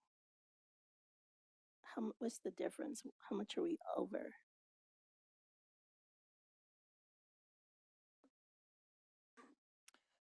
Thank you, Madam Mayor and Council. The original estimate was based on the grant that we applied for through the Home Key project. So it was more so based on a figure they awarded per door in that case. And So it wasn't so much that we had a full project estimate. So we actually have expended more. The number is in the staff report on page 495. We've exceeded our match requirement by 9.5 million. okay, all right. Well, are we still expected to complete this project by the summer of 2023? We are. Is that August or May? The most recent construction schedule projects right at the beginning of July. July. Okay, that's in the middle. Okay, thank you. Thank you, Member Irving. The chair has no questions and invites a motion from the council. Motion to approve staff's recommendations. Thank you. We have a first. Is there a second? Second. We have a first and a second. Discussion on the pending motion. Mayor Pro Tem. No discussion. Thank you. Member Gomez. Excuse me, Absolutely. Member Irving. My apologies, Member Gomez. Member Irving. No discussion. Thank you, Member Gomez. Yes, when I am reading within the scope of the motion and everything that's delineated within the scope, I'm privy to ask any question freely as I see fit to be able to make a decision without anyone trying to hinder my thought process as I read this genuinely and raw. So I would appreciate that that would continue to be the way I can manifest questions as I read in through each motion and through each wording that's there. And if it's not there, then I would read into it. Thank you. Thank you, Member Gomez. However, the chair does administer this meeting according to our policies and procedures, and we are to stay on track. So when we're talking about the intent of an item, that's what our questions and comments are related to. Once there's a motion on the floor, it then is further restricted to that particular motion. So moving on to Mr. Harriman. We had a first and a second. Would you like me to take the vote? Oh, I'm sorry. My apologies. Yes, please. Councilmember Gomez, No. Councilmember Harriman, Yes. Councilmember Irving, Yes. Mayor Pro Tem Becerra, Yes. Mayor Jones. Aye. Motion passes with Councilmember Gomez voting no. All right, thank you. Item number 16, this is to approve the purchase of a replacement trailer-mounted vacuum excavation machine project CC 23-064. Mr. Metzler. Thank you, Madam Mayor and members of the council. This item is an equipment item that's used and necessary to help support the water field staff. And because we have a comparable type unit that is now age 16 years, it's becoming it's getting to the point where it's at the end of its useful life. We've identified the need to purchase a new vacuum excavation machine. We've actually spec'd that and subjected this equipment purchase through our purchasing process, so we've satisfied it with our purchasing process. And it's a unit that'll actually give us more capacity. And just to give you a sense of what this does is effectively it's a tool, a pump, if you will, that has a large tank. So when the water team is out in the field, whether they're having to fix a pipe that's ruptured, or they're out digging a trench and actually replacing water lines, typically in that trench or that hole that they're digging, there's spoil. And so this piece of equipment is actually helpful to give them a much more clean working environment to work in, to actually make the fixes to the water system. So with that, the author on this item is Mr. Doug Matthews. He's not available tonight, so I'll field his questions, or we'll have either John Mendiola, our finance director, answer the purchasing related questions. All right, thank you. Madam Clerk. That the Honorable Victorville Water District Board of Directors approve the purchase of a replacement trailer-mounted vacuum excavation machine, project CC 23-064, for an amount not to exceed $131,571.01 from Hacker Equipment Company. All right, thank you, Madam Clerk. Moving on to technical questions for clarification, keeping in mind that this is specifically for the purchase as stated on the agenda. So we're going to begin with Member Gomez. Absolutely. I would like to start off with reading the subject matter. It says it's to approve the purchase of a replacement trailer mounted vacuum excavation machine. And it's recommended that we approve the purchase of this trailer mounted vacuum. So my questions are within the scope when I ask, what's the life expectancy of this machinery? I don't have that, unless it's in the staff report, but I'm not seeing it. What's the daily use typically that we can see this machine that would be doing its production out in the field? I would expect it to be used daily. I mean, like, I don't understand the vacuum. Are we vacuuming water? I think is what it is, right? Water and spoil, which is dirt and debris that's typically in a hole that's actually dug out. Okay. And there was only 3 bidders that came out. How can we possibly be more available to reaching the best possible machinery with all the all the best that we can by bringing in more bidders? I just saw 3. Is there anything we could do? I don't know if this is the best machine that we can get, or is this just base what we want? This is the best available machine based upon the specifications that we had staff help formulate that actually went into the bid document. Thank you. I have no further questions. Thank you, Member Gomez. Member Harriman. I have no questions. Thank you, Member Irving. I don't have any questions. I just want to say I saw a picture of this machinery. It's a beast. So I hope to see it in the neighborhood somewhere. Thank you. Mayor Pro Tem. Questions? Yes. Mr. Metzler, yes, it is. It's more of a vector, not a vacuum. You are right. It is used on a daily basis out there with the field and the field workers. It helps them stay safe so they're not in the hole digging it out to try to get to a water break. The 3 bids, it's not a Hoover where you can go to Walmart and everybody makes it. It's a specific piece of equipment that we make, and that's why we're only seeing 3 bids. I work this. No further. Thank you, Madam Mayor. Thank you.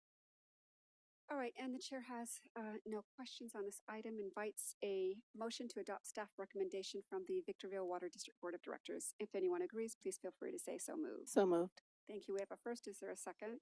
We have a first and a second. Discussion on the pending motion. Member Irving. No discussion. Thank you. Mayor Pro Tem. No discussion.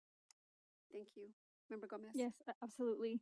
So when we were talking about this, nobody was trying to say it's a vacuum that you guys might see, but it says trailer mounted vacuum excavation machine, and it will be costing about 130,000, which has already been budgeted. So I'm hoping to see that more in the field. I don't think the average person that doesn't work for the city within that realm would know what it actually does or the full throttle of its name. So I appreciate being able to ask questions that my constituency would be able to understand based on my understanding. Thank you.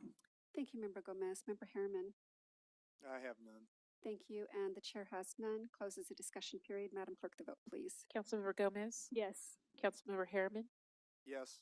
Councilmember Irving, Yes. Mayor Pro Tem Becerra, Yes. Mayor Jones. Yes. Motion passes unanimously. Thank you. So the Victorville Water District Board of Directors has taken action to adopt staff's recommendation. Moving on to item number 17. This is the contract with Right Way Roofing Corporation Transportation Center re-roof project. Mr. Metzler. Thank you, Madam Mayor and members of the council. Transit Center is located at 16838 D Street, and it's a facility owned by us. We currently lease it to the Victor Valley Transit Authority. It's a facility that's nearing 25 years old, and one of the identified facility improvements that reached our priority list, if you will, is the need to ultimately re-roof this transit facility. It's a responsibility of us, despite leasing the facility to the Transit Authority. So accordingly, we've actually scoped the re-roofing project. We've competitively bid that work, and this item represents the low bid award for among those bidders that bid into our public bidding process. So with that, the author on this item is your building official, Mr. Joe Slegers. I or he are available for any questions or comments you might have. All right, thank you, Mr. Metzler. Madam Clerk. That the City Council award a contract to Right Way Roof Corporation in the amount of $155,206 for the Transportation Center re-roof project CC 23-063. Thank you, Madam Clerk. All right, moving on to technical questions for clarification, specifically as it relates to the award of the contract. And we're going to begin this time with Member Harriman. I have no questions.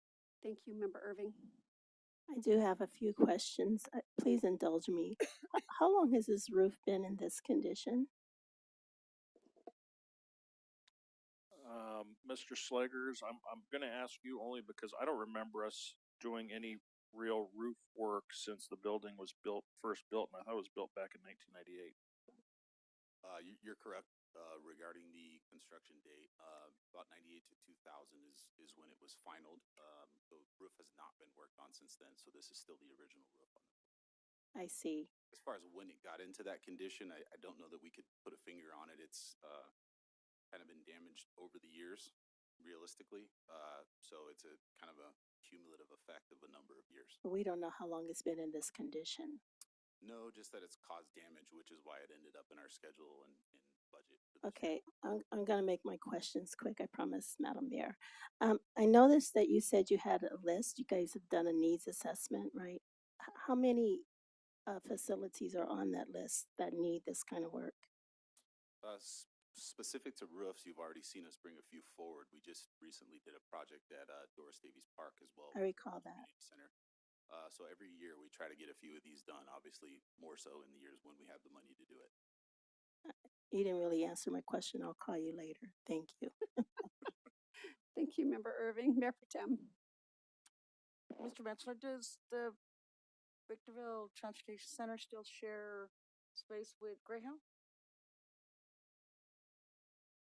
I believe they're still in there. Yes, the answer is yes. So not only VVTA, but also Greyhound, and there's a new restaurant in there also that will be fixing up the roof. Okay, thank you.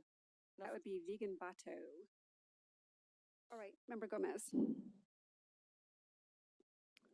So I said this earlier, but it was for a different item. Can the contract be changed after the bid has been approved by the city? And I believe you had said yes because it's going in phases. That was for a previous project. That was in the context of the wellness center.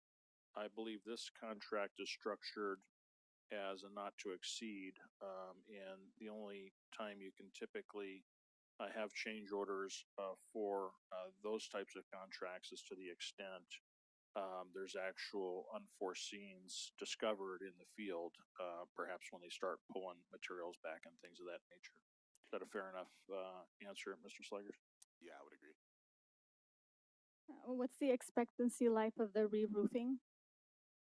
So we're replacing it with a like material tile. Typical expectancy would be roughly 50 years, but obviously this one didn't last that. It just kind of depends on the circumstances. If it's damaged, by people potentially traversing the roof, which is kind of what we believe to be the case here, it may be shorter than that. Since we're doing the re-roofing, will we be considering any kind of solar up there for any reason? Not within the scope No. of this project. The average cost of re-roofing is about $155,000. Is that the average? I wouldn't say it's the average. It's effectively what's been bid in this competitive bidding process. It's the low bid, in fact. Okay, so I'm looking at a budget of $206,000. What went into creating that budget? Preliminary cost estimate that we obtained from a different contractor some years ago. Thank you. I have no further questions. Thank you, Ms. Gomez. Mayor Pro Tem. No questions. Thank you. Thank you. Chair has none and invites a motion from the council. Move to approve. Second. Thank you. Staff recommendation. Member Harriman. Yes. Move to adopt staff recommendation. Thank you. All right, discussion on the pending motion. We have a first and a second, beginning with Member Harriman. Yes. No questions. No comments on the pending motion. Thank you. Mayor Pro Tem. No comment. Thank you. Excuse me. Member Gomez. Not at the moment. Thank you. Member Irving. No, ma'am. Thank you. Thank you, and the chair has no comments on the pending motion. Closes the discussion period. Madam Clerk, the vote, please. Councilmember Gomez? Yes. Councilmember Harriman? Yes. Councilmember Irving? Yes. Mayor Pro Tem Becerra? Mayor Jones? Aye. Motion passes unanimously. Thank you. Moving on to we've adopted staff's recommendation on item number 17. Moving on to item number 18. This is the consultant professional services provider agreement with TR Design Group for the Green Tree Clubhouse Library relocation, Phase A revision, and Phase B, Project CC 22-037-A. Mr. Metzger, will you tee up the item? Thank you, Madam Mayor and members of the council. This council had previously authorized staff to move forward with a project that would ultimately cause for the relocation of the existing Victorville Library to space at the Victorville Golf Course space that's not currently being used. That is in addition to the existing pro shop that is currently operating and helping run the golf course. And so with that, we had actually brought on a professional or entered into a professional services provider agreement relationship with a company called TR Design Group, who is a part of the team that is here today to answer any technical questions you might have from them. But as you'll recall, that design work was largely focused on working within the existing footprint that is available at the Green Tree Golf Course. However, since that time, and it actually helps us satisfy some of the goals laid out in our library master plan, we actually did apply for state funding and were actually awarded a little over $9 million in grant funds from the state of California this last November. Those funds specifically being required to be used on library projects. So that funding source gave us an opportunity to use money other than what was originally just being envisioned, which was Measure P money to fund the original project. This grant money allows us to actually consider an additional scope of work that will effectively allow for the expansion of that facility. That way we can actually accommodate more library space and services. So with that, this item before you is a professional service provider agreement that contemplates two phases. First, expanding on the work already done on Phase A, which is effectively developing the conceptual design to add approximately additional 5,000 feet. But then Phase B would be in the compilation of the two scopes of work done under Phase A. Phase B would be to actually bring to construction drawings so that you actually have a set of drawings to work from to actually bid what would be the construction element at a later date. So with that, you have a big team here available to answer questions. Of course, Joe Sleggers is the author on this item. He's your building official. We also have George Carter, our city librarian, in attendance as well. So we're available for any questions or comments you might have. Thank you. Excuse me. Thank you, Mr. Metzler. Madam Clerk, the recommendation. That the Honorable City Council approve a consultant professional services provider agreement in the amount of $896,014.98 with TR Design Group, Inc. for the Green Tree Clubhouse Library relocation, Phase A revisions, and Phase B, Project CC 22-037-A. Thank you, Madam Clerk. All right, technical questions for clarification. And again, keeping in mind that this is related to a services provider agreement. All right, we're going to begin this time with Member Irving. I'm really excited about the relocation of the library, but I don't have any questions. I'm excited about this item. Thank you. Thank you, Member Irving. Mayor Pro Tem. No questions. Thank you, Member Gomez. When will the day come, or what day is it where the community will be able to utilize the community services?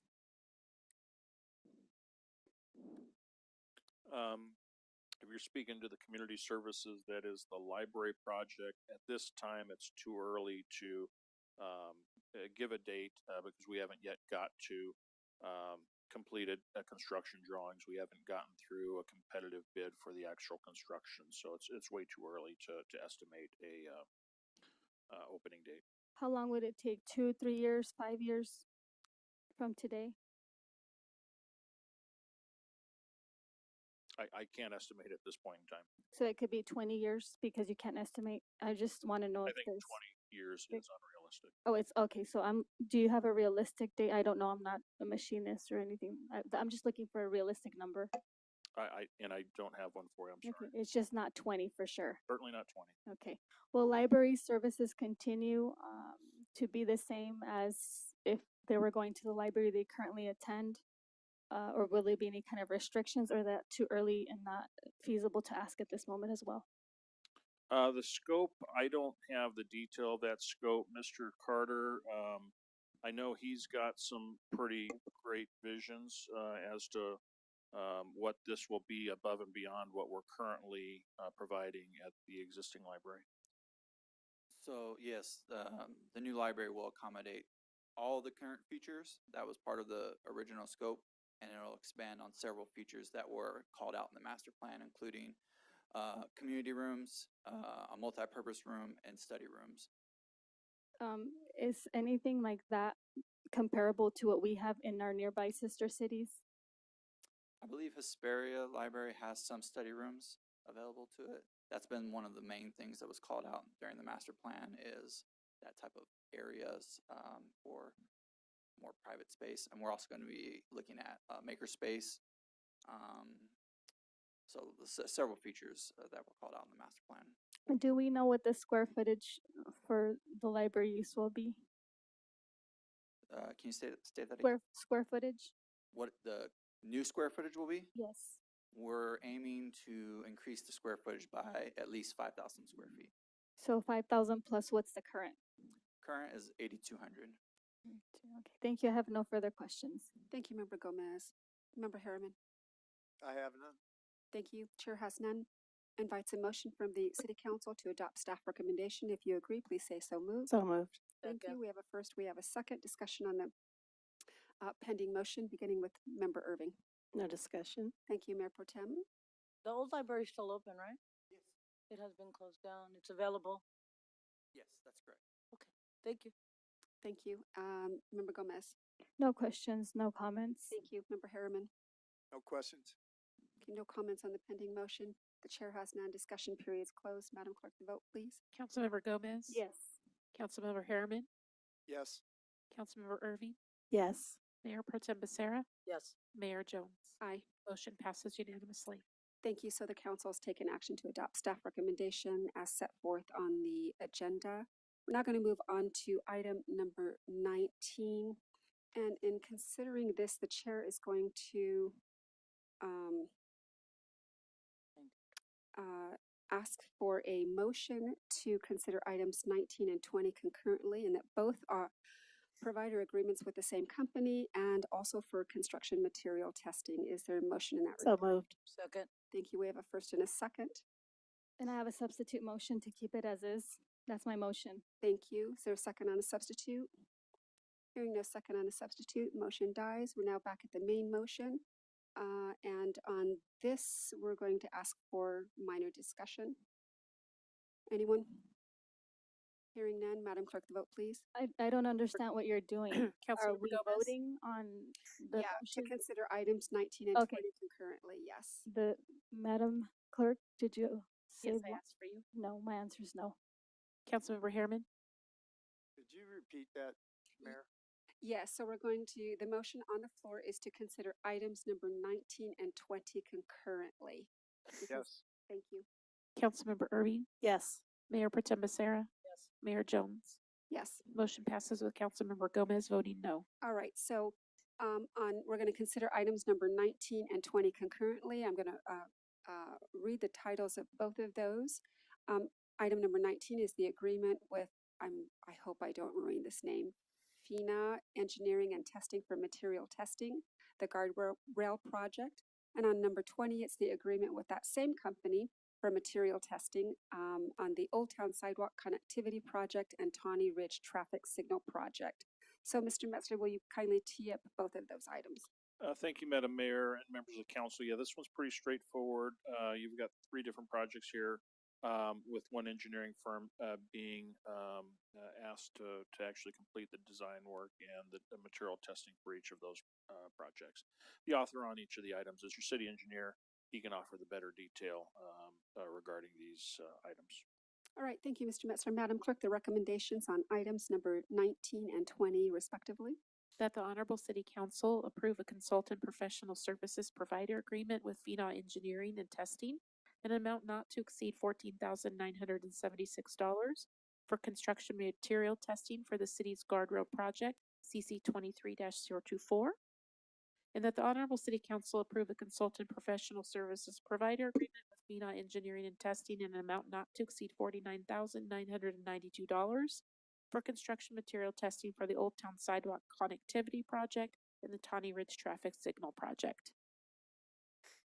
All right, thank you, Madam Clerk. Moving on to technical questions for clarification as to items 19 and 20. We'll begin with Mayor Pro Tem. Thank you, Madam Mayor. Mr. Metzler, I do apologize. Item 20, Tawny Ridge Signal Project. I live approximately 6/10 of a mile from there. Do I need to abstain? With question? On that specific Okay, so here's the issue though. Now we're considering them concurrently. And if she's going to recuse herself, she can't even be in this room and hear any of that. She should recuse herself on this exactly, because we're combining both the items. But I mean, okay, so here's what I'm going to ask, because you do need to hear on 19. So if we can have questions and comments on 19, and then we'll ask you to leave on 20, if that makes sense. Okay, I have to seek clarification now because I believe we only have 1 minute because they're both together. So that means 30 seconds and 30 seconds because you told her otherwise. However you want to do it. I don't know. I just need clarification. You have 1 minute. Perfect. So however you want to. Can I move to separate those again so she doesn't have to leave? She has to leave anyway. Okay.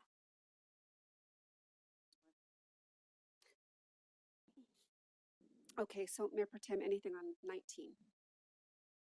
Questions or comments? No, ma'am. Okay. All right, excuse me.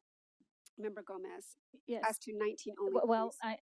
I don't know if I'm gonna traject to 20 because I really don't. I don't know.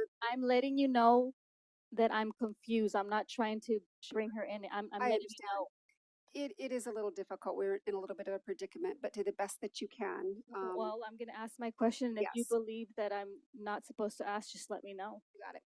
So, I read something about a guardrail. It's not explanatory. What do you mean a guardrail? What is that? What does that mean? I mean, I see a lot of testing, but I'm just thinking we're gonna do some kind of structure project. But then your explanation made it seem like, no, we're not doing that. First, we have to like get to the ground and the chemical aspect of it. Is that what it is? Mr. Gangler can answer the question as to what a guardrail is. So Perfect, thank you. If you've seen the metal beam guardrails on the side of the road on a shoulder, that's what Yes. the guardrail is. Okay, there's plenty of definitions for guardrails. So I just need to make sure I wasn't getting the wrong one. So my next question is, there's a survey for these guardrails for community needs. I believe that's when did we do these surveys? What are the needs that we're doing for these what's the purpose of the guardrail, protection vehicles, crashes? We awarded, or city council rather, awarded a guardrail replacement project. And so we assessed the condition of the guardrails. We got a grant to fund the replacement, and that's what this project is. I will reserve other questions for the next item. Yes, thank you. All right, Mr. Harriman on 19, please. No questions. Thank you, Member Irving. Nothing, thank you. Thank you. All right. With that said,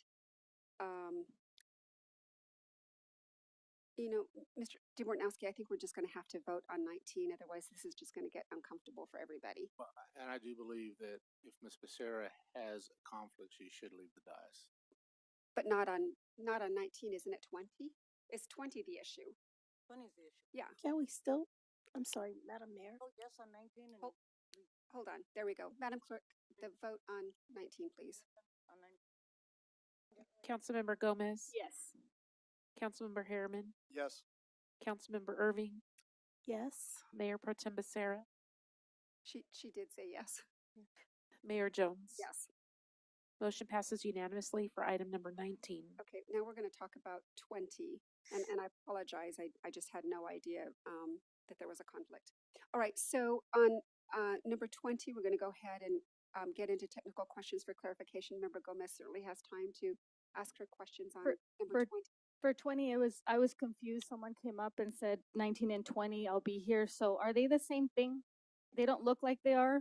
No, they're both, the providers are with the same company, and it's also for construction material testing. So they're substantially similar.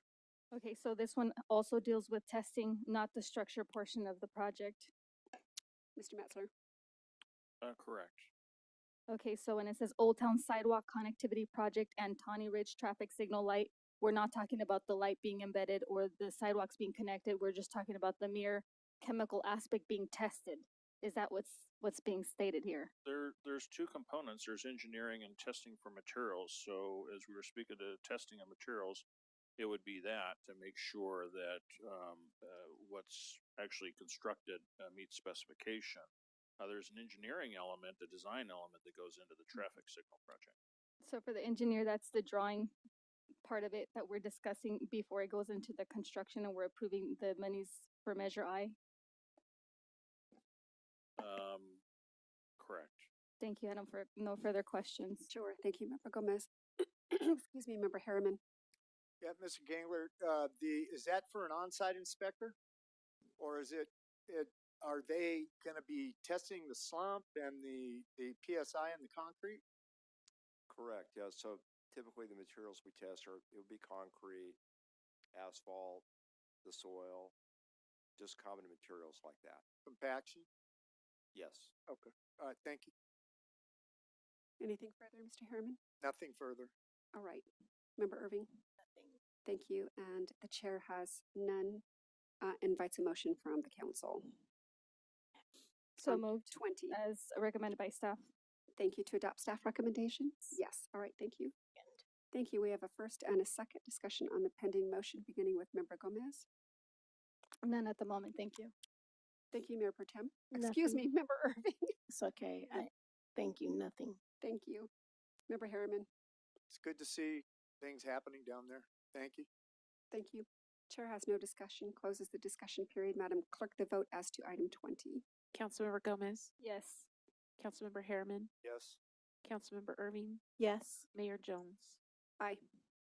Motion passes unanimously. Thank you. So both on 19 and 20, the council has taken action in accordance with the recommendations set forth on the agenda. Ladies and gentlemen, it's 8:09. We're going to take a 10-minute break until 8:19. And we will resume with item number 21.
Ladies and gentlemen, we're going to begin again in less than 2 minutes.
Again.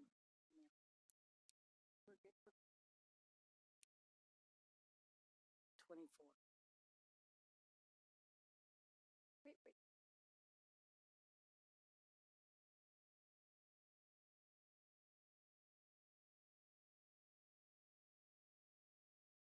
I told you, you said no.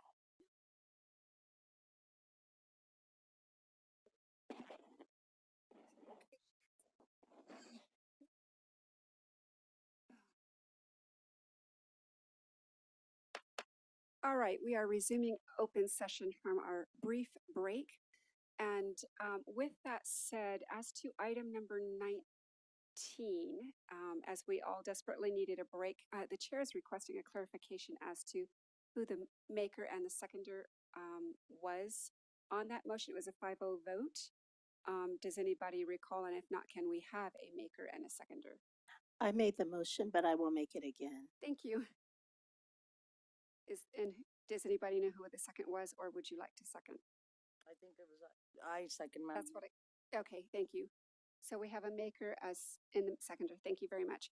All right, with that said, and my apologies, we have a member in the audience and her family, and I hadn't realized it, or I would have certainly moved this item up much closer to the beginning of the agenda, and that is item number 24. This is the appointment to the Community Services Advisory Committee. So we're going to take that item up now.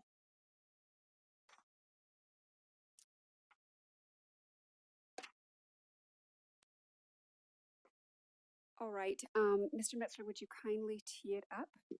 Thank you, Madam Mayor and members of the council. We do have a Community Services Advisory Committee that largely serves as the team that we rely on to help provide input as to community needs as far as our parks and recreation services. And the members of that committee are appointed by this city council.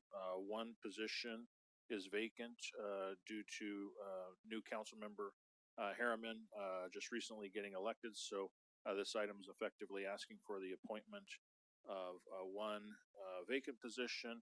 And then also because the terms, those positions or the positions run coterminous with the city council terms. In the case of Mayor Jones, your position is up for appointment and or renewal. So with that, there's a staff report that details the process to which we can govern the appointment process. The author on this item is your city clerk, Ms. Jennifer Thompson. She's available for any questions or comments you might have. All right, thank you. Madam Clerk. That the Honorable City Council appoint Lena Amaral to serve on the Community Services Advisory Committee as recommended by Councilmember Harriman, and reappoint Michael Smith to continue serving the Community Services Advisory Committee as recommended by Mayor Jones. Thank you, Madam Clerk. All right, at this point, the chair is going to move to bifurcate this item so that the two nominees are considered separately. Is there a motion? So moved. Thank you. We have a first and a second. And we're going to go ahead and take up Mr. Harriman, your nominee first. Would you like to present your nominee to the council? Oh, excuse me. I need the vote on the bifurcation, Madam Clerk. Councilmember Gomez, So I need clarification. It's like two items in one. Is that what we're doing? Yeah, we're going to take up each nominee separately. Yes. Councilmember Harriman, Yes. Councilmember Irving, Yes. Mayor Pro Tem Becerra, Yes. Mayor Jones. Yes. Motion passes unanimously. Now we can move on. Mr. Harriman, would you kindly present your nominee to the council? Okay, I'm actually very proud to introduce Lena. I've known Lena and her husband for over 30 years. Me and her husband, and I'm going to include her, have coached the boys all through all three sports, except soccer. Sorry about that, Keith. Lena also coaches the Silverado girls wrestling team, and she also sponsors. Sponsor isn't the right word, but her and her husband do the Adrian Amaral Memorial Wrestling Tournament, and they give out $1,000 scholarships to winners. And that was not easy to achieve. This tournament has been going on so long. It took quite a while to get the involvement and the funds to start giving out scholarships, but they've stuck to it. And this event has high schools from all over Southern California come to show their talent. And this couldn't be possible without Lena. And I hope nobody minds that I include her husband with all this, because they work like a fantastic team. She has coached baseball, football, basketball, you name it. She'll be an excellent person for our Parks and Recreation. And looking forward, she's a better nominee than I ever was when I got on that committee. So as president of Little League, she's above and beyond. So I would like to introduce Lena as Community Advisory Committee member number 5, we'll call her. Okay. All right. So does any member of the council wish to ask any clarifying questions to Mr. Harriman so as to understand the nominee a little better? No, I think I have questions, but it's not for him. It's just for the general, not for him. Okay, go ahead. So what's the communication and outreach for the item? What is it that we're looking for when we say communication and outreach?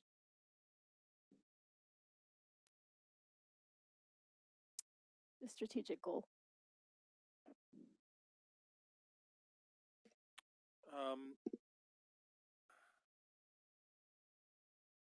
Sorry, catching up.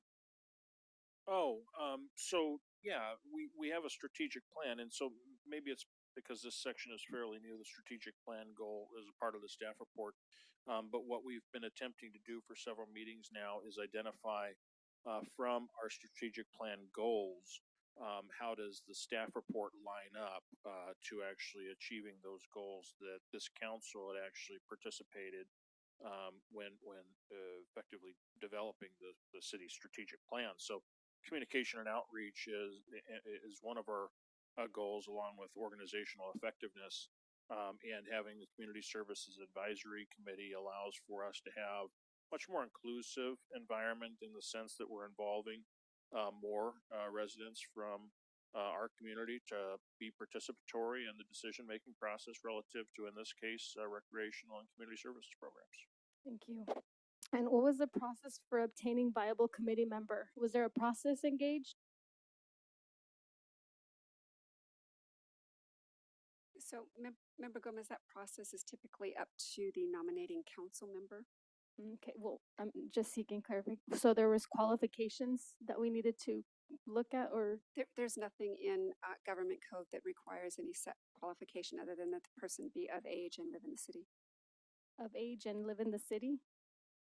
So then I guess, are there residential requirements or policy guidance or any discretion? So it's basically up in the air?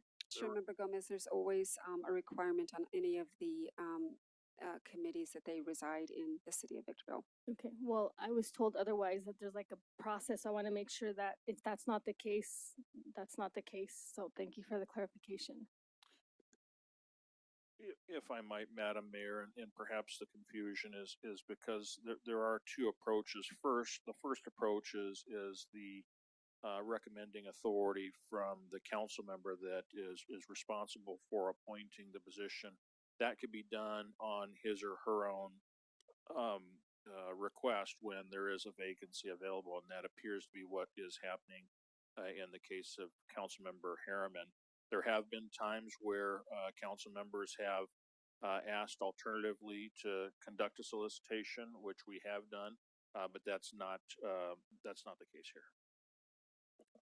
Thank you for that clarification, Mr. Metzler. All right. Anything else from other council members? All right, with that said, Mr. Harriman, would you like to move appointment of your nominee? I do. I'll second. Okay, first and a second, any discussion on that? Anyone? Hearing none. Madam Clerk, the vote, please. Councilmember Gomez, Yes. Councilmember Harriman, Yes. Councilmember Irving, Yes. Mayor Pro Tem Becerra, Yes. Mayor Jones. Absolutely, yes. Motion passes unanimously. Congratulations, Ms. Amaral. We're so happy to have you with the city of Victorville. And again, my apologies. My apologies for making you wait so long. And thank you for your patience. All right. So now as to the chair's nominee, I'm going to nominate Michael Smith, who has been sitting on the CSAC committee for the past 4 years. He's done a stellar job. He's been the vice chair. I don't know if he's vice chair. He's still vice chair.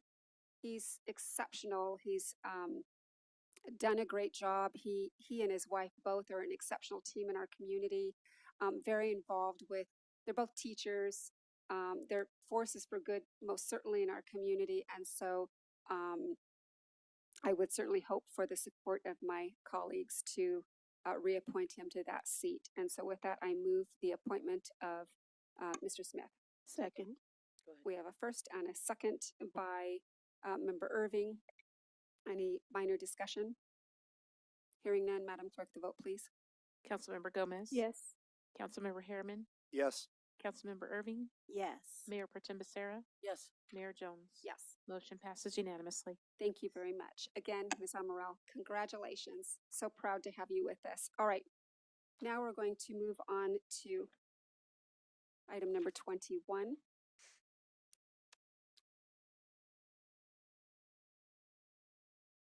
This is the Industrial Wastewater Treatment Plant Amendment number 14 to contract with Woodard and Curran. Mr. Metzler. Thank you, Madam Mayor and members of the council. This amendment number 14 to the Woodard and Curran contract is effectively to recognize an omission in the previous amendment. The previous amendment was dealing with the acquisition of the membrane bioreactors, or MBRs, which is an important tool in the treatment of the wastewater to actually treat it to a Title 22 standard. In this particular case, the omission had to deal with sales tax not being included in the original purchase of those MBRs, and so this item effectively clears that up and authorizes an amendment and an expenditure to cover the sales tax along with the management cost associated with that project. So with that, the author on this item is your city engineer, Mr. Brian Gengler. He's available for any questions or comments you might have. Yes, thank you, Mr. Metzler. Madam Clerk. That the Honorable City Council approve amendment number 14 to the contract with Woodard and Curran for the operation of the industrial wastewater treatment plant, increasing compensation to account for sales tax and base markup fees inadvertently omitted from the additional scope approved under amendment number 13. Thank you, Madam Clerk. All right, technical questions for clarification, beginning this time with Member Harriman. When did we find out, or did they bring it to the attention of the city that about the sales tax being omitted? Mr. Gengler, do you have the answer to that? As I recall, it was a couple months after we approved Amendment 13, or City Council approved Amendment 13, and it was frankly an oversight. Staff missed it, the consultant missed it, and we realized that it was a justified cost, but it should have been included in the Amendment 13. So the company also overlooked it? Yes. Okay, thanks. Thank you, Member Harriman. Member Irving. No questions. Thank you. Mayor Pro Tem. No questions. Thank you. Member Gomez. Yes. Going back to the markup, that's what I call it, a markup. you said that it was an oversight, but it's saying here that first year is a certain amount, and then from years 2 to 12 is another amount. Is that because there's an adjustment for like market inflation, or can you explain that? The way the compensation was adjusted, the first year was, as I recall, $100,000 higher. Then the subsequent years were just the same amount. And so that there was an initial higher payment for the first year. That's how the agreement was structured. Okay, so I don't quite understand, even though I can read what you're saying. When you're speaking about, I call it a markup or a sales contract that's going to be a little higher. I wanted to understand a little bit better in a percentage, like what's the percentage increase that we are giving this member for year one, and then cutting it in half for years 2 to years 12. Well, the sales tax percentage is shown in the staff report. And part of the Woodard and Kern agreement is they have a 10% markup fee on all of their services. So that is what is being added to this amendment. Okay, so then for the first year it's going to be 20%, and then years 2 to 12 is going to be 10%. I didn't calculate the exact percentage, but it would be basically whatever the sales tax and the 10% markup fee would be on to what was originally approved in the previous amendment. So it's the sales tax plus this 10%, and you said that was something that was already in the contract, but it was just kind of missed. Is that what you're saying? Yes. All right, thank you. No further questions. Thank you, Member Gomez. And the chair has no questions for clarification. Invites a motion from the council. So moved. Follow staff's recommendation. Second. Thank you. We have a first and a second discussion on the pending motion. Mayor Pro Tem. Discussion. Thank you. Member Irving. No discussion. Thank you. Member Gomez. Not at the moment. Thank you. Member Harriman. No discussion. Thank you. Chair has none. Closes the discussion period. Madam Clerk, the vote, please. Councilmember Gomez, Yes. Councilmember Harriman, Yes. Councilmember Irving, Yes. Mayor Pro Tem Becerra, Yes. Mayor Jones. Aye. Motion passes unanimously. Thank you. So the council has adopted staff recommendation.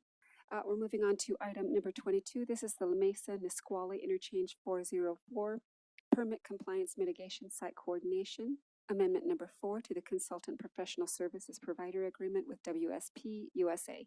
Mr. Metzler. Thank you, Madam Mayor and members of the council. This item is related to the original Mesa Nisqually interchange construction, and as that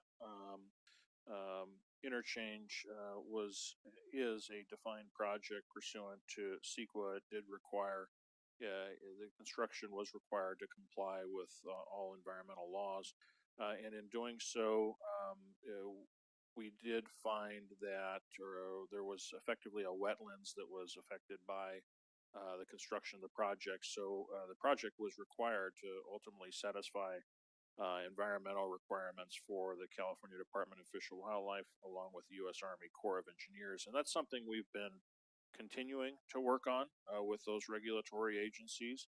And as it seems, every time we submit something to those agencies, they come back with more questions, comments, or suggested alterations. But effectively, we're responsible for setting aside what's characterized as replacement habitat, 6.2 acres, where we've got to set that property aside, preserve it in perpetuity, and have it maintained as a wetlands. So with that, we're attempting to do that. This item deals with additional scope that is triggered by some of the feedback we've gotten from the regulatory agencies. It's hopeful to us that this amendment will get us to completely satisfying the regulatory agency's requirements. The author on this item is your city engineer, Mr. Brian Gangler. He's available for any questions or comments you might have. Thank you, Mr. Metzler. Madam Clerk. That the Honorable City Council approve Amendment number 4 to the Consultant Professional Services Provider Agreement with WSP USA Inc. to increase the compensation by an amount not to exceed $54,296 for the La Mesa Nisqually Interchange Permit Compliance and Mitigation Site Coordination. Thank you, Madam Clerk. All right, questions? We're going to begin with Member Irving. Just a quick clarification. This is regarding making us compliant. Is that correct? It's to help us comply with the environmental requirements. Okay, thank you. I don't have any questions. All right, thank you, Mayor Pro Tem. Thank you. Mr. Metzler, see if I'm understanding right. The Nisqually La Mesa overpass, the water that runs under that runs to the river. So eventually, the water that's in the river is gonna go to this mitigation parcels? Is that why they made us do it? No, it's more so, I think, property that was probably in the Oro Grande Wash, that the footprint of the, interchange actually encroached into, and because the interchange footprint encroached into, the Oro Grande Wash, which effectively is a tributary to the Mojave River, and therefore, triggers the requirement, to satisfy it basically as a wetlands. That's the connection. And so in this particular case, because we had to use some of that property that was underlying the Oro Grande Wash, it required us to replace that wetlands, if you will, at a different location and make sure that that different location will remain a wetlands in perpetuity. Thank you, sir. No further questions. Thank you, Madam Mayor. Yes, thank you. All right, Member Gomez.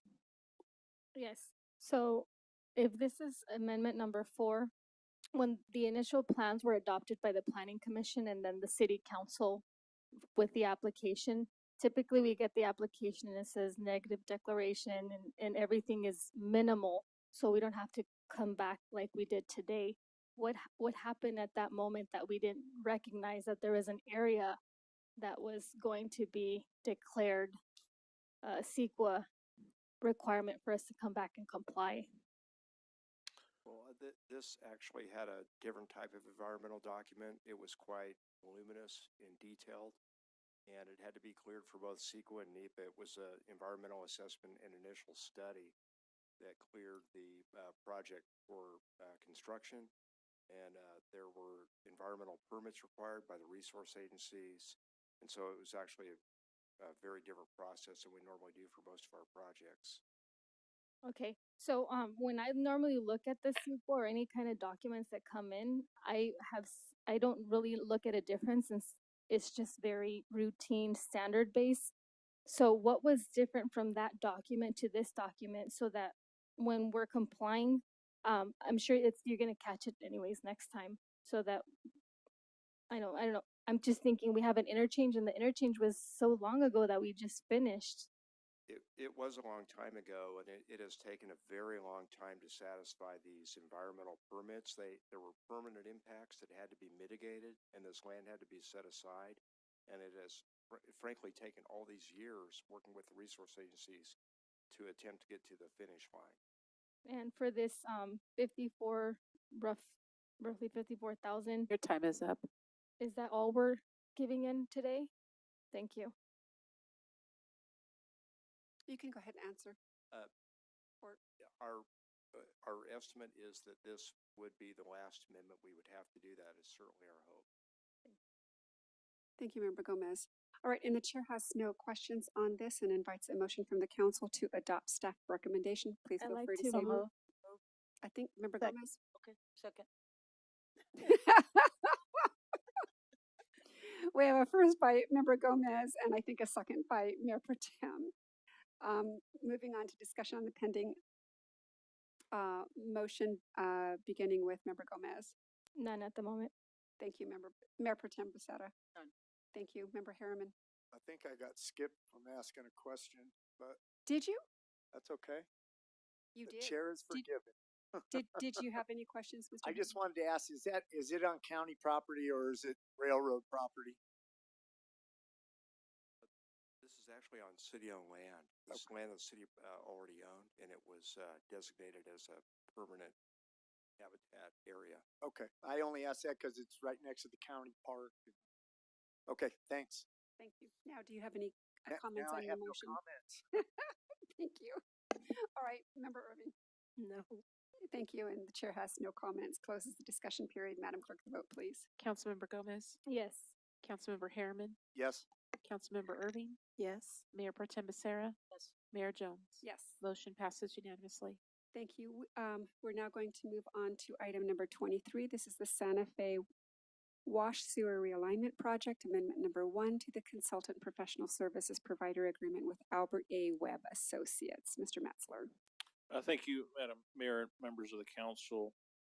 This item is a professional services contract, and it's being brought forward for amendment as it relates to recommendation largely driven from Public Works and the review it's had relative to the operations and maintenance responsibility it will have in needing to access either the collection system that is our sewer line that eventually discharges to the interceptor. But this is effectively along the footprint of the Green Tree extension, the bridge over the railroad tracks. And so it's been determined that it'd be more effective and efficient for us to be able to access certain areas of the collection system if it were relocated to a more accessible area. So that's effectively the general scope that's being considered under this amendment number 1 to the Albert Webb and Associates contract. So with that, the more technical questions or comments related to the project are best answered again by your city engineer, Mr. Brian Gangler. He's available for questions or comments you might have. Thank you, Mr. Metzler. All right, Madam Clerk, the recommendation, please. That the Honorable City Council approve amendment number 1 to the Consultant Professional Services Provider Agreement, BM 20-076, with Albert A. Webb Associates in an amount not to exceed $483,039 for the Santa Fe Wash Sewer Realignment Project. Thank you, Madam Clerk. All right, technical questions for clarification. We're going to begin with Mayor Pro Tem Becerra. Mr. Metzler, is the realignment of this sewer, is it gonna slow down or the opening of the bridge? Not slow it down, but No. No? No, it will not affect the schedule. Okay. And anything with the sewer realignment, anything that now builds in that area to the north of the bridge? Am I saying it right? To the outside? Will they hook up to this? It's possible. You're kind of going against grade. Just recalling it when I was out there last, but it's possible. Okay. All right. No further questions. Thank you, ma'am. Yep. Member Gomez. Yeah. What does relocation look like in terms of the cost, the operation, and the maintenance? Well, the relocation, I think, in the simplest sense, is going to be connecting to the existing pipeline, making a physical connection, maybe in the shape of a Y at first. And in this particular case, building a pipeline that extends north and westerly away from the bridge, and then eventually north and easterly towards the collector that dumps into the interceptor, which would effectively be on the north side of the bridge. And what is it that's making it difficult to access for maintenance purposes? The actual bridge itself. And how will the realignment aid in the maintenance for any future improvements? Your heavier equipment, including your Vector trucks, should be able to access this area once the pipeline is relocated much more easily. Thank you. No further questions. Thank you, Member Gomez. Member Harriman. I have no questions. Thank you. Member Irving. No, I don't have any questions. My questions were answered in the conversation between my colleague and the city manager. Thank you. Thank you. All right, and the chair has no question, invites a motion from the council. So moved. Follow staff's recommendation. Second. We have a first and a second discussion on the pending motion. Mayor Pro Tem. No discussion. Thank you. Member Irving. No, ma'am. Thank you. Thank you. Member Gomez. No, not at the moment. Thank you. Member Harriman. No discussion. Thank you. The chair has none. Closes the discussion period. Madam Clerk, the vote, please. Councilmember Gomez, Yes. Councilmember Harriman, Yes. Councilmember Irving, Yes. Mayor Pro Tem Becerra, Yes. Mayor Jones. Aye. Motion passes unanimously. Thank you. So we've taken action in accordance with the recommendations set forth on the agenda. We're going to move on to item number 25, but I need to take a quick pause because I'm having some technical difficulty. Madam Clerk, could I have your help, please?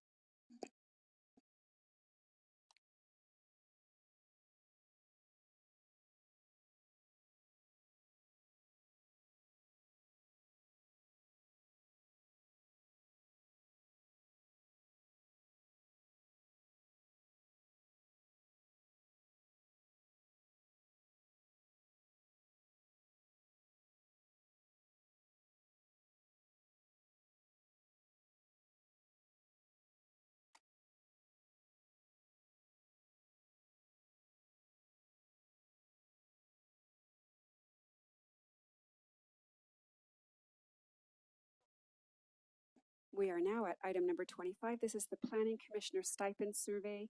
We began to take this up at the last meeting and that meeting was adjourned, so it's back on this agenda this evening. So, Mr. Metzler, can you kindly tee up the item? Thank you, Madam Mayor and members of the council. This item particularly was asked to be brought back at the request of Councilmember Harriman and is dealing more so with respect to the subject of Planning Commission stipends as it currently stands and was last approved in September of 2006 via resolution. The Planning Commission stipends are effectively established at $150 for each regular meeting and $75 for each adjourned meeting, not to exceed $375 per month. And because those are set via resolution, any action to change them would have to be done via resolution. Because of the request, staff went ahead and took the initiative to actually survey other jurisdictions so that you have something to compare against. But that's just purely for information purposes only. Ultimately, any action is at the discretion of the City Council. All right, thank you, Mr. Metzler. Madam Clerk? Any action is at the discretion of the City Council. Thank you, Madam Clerk. Okay, I'm going to move on to questions for clarification. Mr. Harriman, since this is the item that you requested, you can begin the questioning. How long has the Planning Commission stipend been $150? Since September of 2006. So it hasn't had a change for 17 years? Correct. That's correct. And am I allowed to ask for opinion from our city manager? Yes. Do you think an increase in the stipend is out of order? I don't believe it's necessarily out of order. I think the compensation, in large part, is no different than the approach we take in compensation, whether it's for council or for staff. And since my purview is staff, one of the approaches we take obviously is to be competitive with our surrounding, but we also set salaries based upon the value we place on those roles and responsibilities. Okay, I have no more questions. I'll Okay. wait till comment. Great. All right, thank you. Member Irving. Well, I don't really have any. Well, I'm looking at the stipend survey. Just by looking at the stipend, it has been 17 years, but if this information is correct, we seem to be competitive based on what I see here. I mean, I'm looking at the city of Corona. They had a few more citizens than we do, but they get $50 a month. But city of Montclair, they have just about 50,000. They get $250. So I mean, it seems to be competitive. Am I missing something here? I need some direction. I'm asking a question. I'm based on this survey. But I'm not opposed to, increasing the stipend. So 17 years, that's a long time, and we should revisit the stipend for the Planning Commission. I think that's appropriate. Those are my comments. I don't have any questions. I guess because no one said anything. So, well, I'm going to follow on. Okay. That, so we'll be good. All right, Mayor Pro Tem. I guess mine also is like to piggyback on Member Irving. What are we looking to move it? Well, that will be up to Mr. Harriman to make when he makes a motion if he wishes to. Okay, so when he makes his motion. Okay, then no further questions. Thank you. Thank you. Member Gomez. Yes. Wasn't there already an adoption recently? Why are we revisiting with the survey? I'm confused.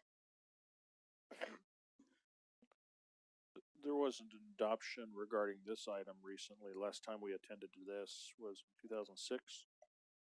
Well, the last meeting I recall, there was a vote, which I voted no, which states it right here. And everybody else said yes, so there was a passage. Did that not go through, and for what reason? I don't believe we completed the last, this item was agendized on the previous meeting, but I don't believe we actually completed hearing the item or actually getting a vote. Oh, well, I thought we all took a vote because I know mine came through. I don't know, the background right here says vote, so okay, so in other words, it never went through. What's being sought in terms of an increase, for the stipend for city commissioners? Do we know that? Right, so Mayor Pro Tem just asked the same question. That's going to be up to Mr. Harriman since this is effectively his item and that can present how he wants to do it in the motion, although he has additional time to ask questions, et cetera. I mean, he can give the council a clue where he's looking at if he wishes to after everyone has an opportunity to ask questions. And where would the compensation come from? The general fund? Measure General P? fund, probably supported by application fees. General fund. Okay. And does the 2006 resolution consider mileage costs or materials required for aiding in the commissioner's seating? I'm sorry, can you restate that again, please? The resolution for 2006, does that have language to help with mileage costs or any materials required?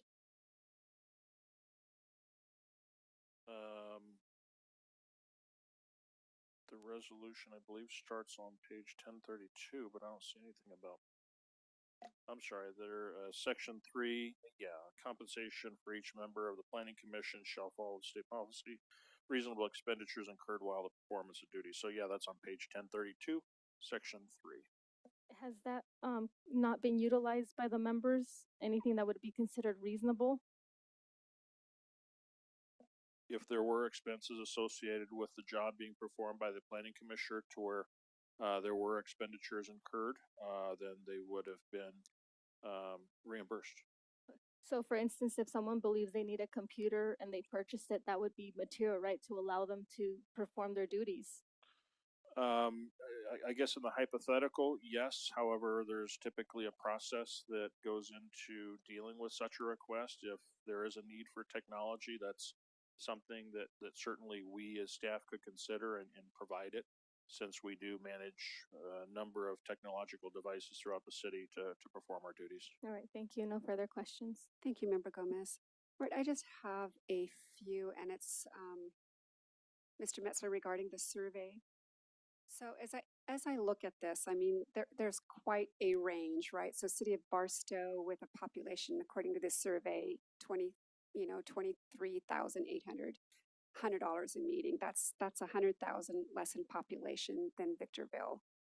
So it varies widely. City of Big Bear Lake, 5295 in population, but there's 184.62 biweekly in a stipend. So I guess my main question is, for these other cities that were surveyed, do we know, I mean, we haven't updated ours in 17 years. Do we know how long these other cities have, how long it's been since they've updated theirs? I mean, could they have been done theirs in 1990? We don't have that information. We don't know. I think what is clear to us in having surveyed other agencies that there really isn't any clear science to how the communities are setting their stipends. And you know, when you look at these jurisdictions, there's a much different level of work that each of the jurisdictions does as well. So in some cases, you might see some being paid competitively, but they may be a community that isn't as busy or perhaps having agendas that are as voluminous as ours are. And that's why, you know, I said earlier and even said at the last meeting, I think a lot of this has to do based upon your sense of value of their role to this council. And when I say that, that's considering the actual work that our planning commission does. And they are tasked with a huge responsibility as it relates to land use. We've taken on some very monumental tasks just over the course of the last year. And, you know, there's definitely a great amount of training that goes into preparing them for their role, but even preparing for their respective meetings and the public hearings, there's a tremendous amount of research and meeting with staff. And so, you know, that's why, you know, I do say that because there isn't an exact science in how jurisdictions are establishing their stipends, you know, I think that's where it's appropriate to consider their value to you as an organization based upon the workload and what you expect them to do in the form of perhaps dealing with matters and preventing matters to having to come to your attention, for example. Okay, thank you, Mr. Metzler. So, I mean, is it fair to say, that the work of the Planning Commission, they really do kind of the nuts and bolts work in getting us to where we Your time is up. look in 20 years?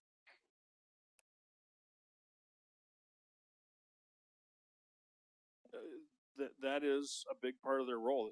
Actually, it starts before that. It's to interpret from this council what are the policy goals of this council, because a good commission isn't necessarily going to want to find itself in conflict with the city council. So it's interpreting the policies of this council and doing everything it can to ensure that its policies are carried out at the commission level, while at the same time trying to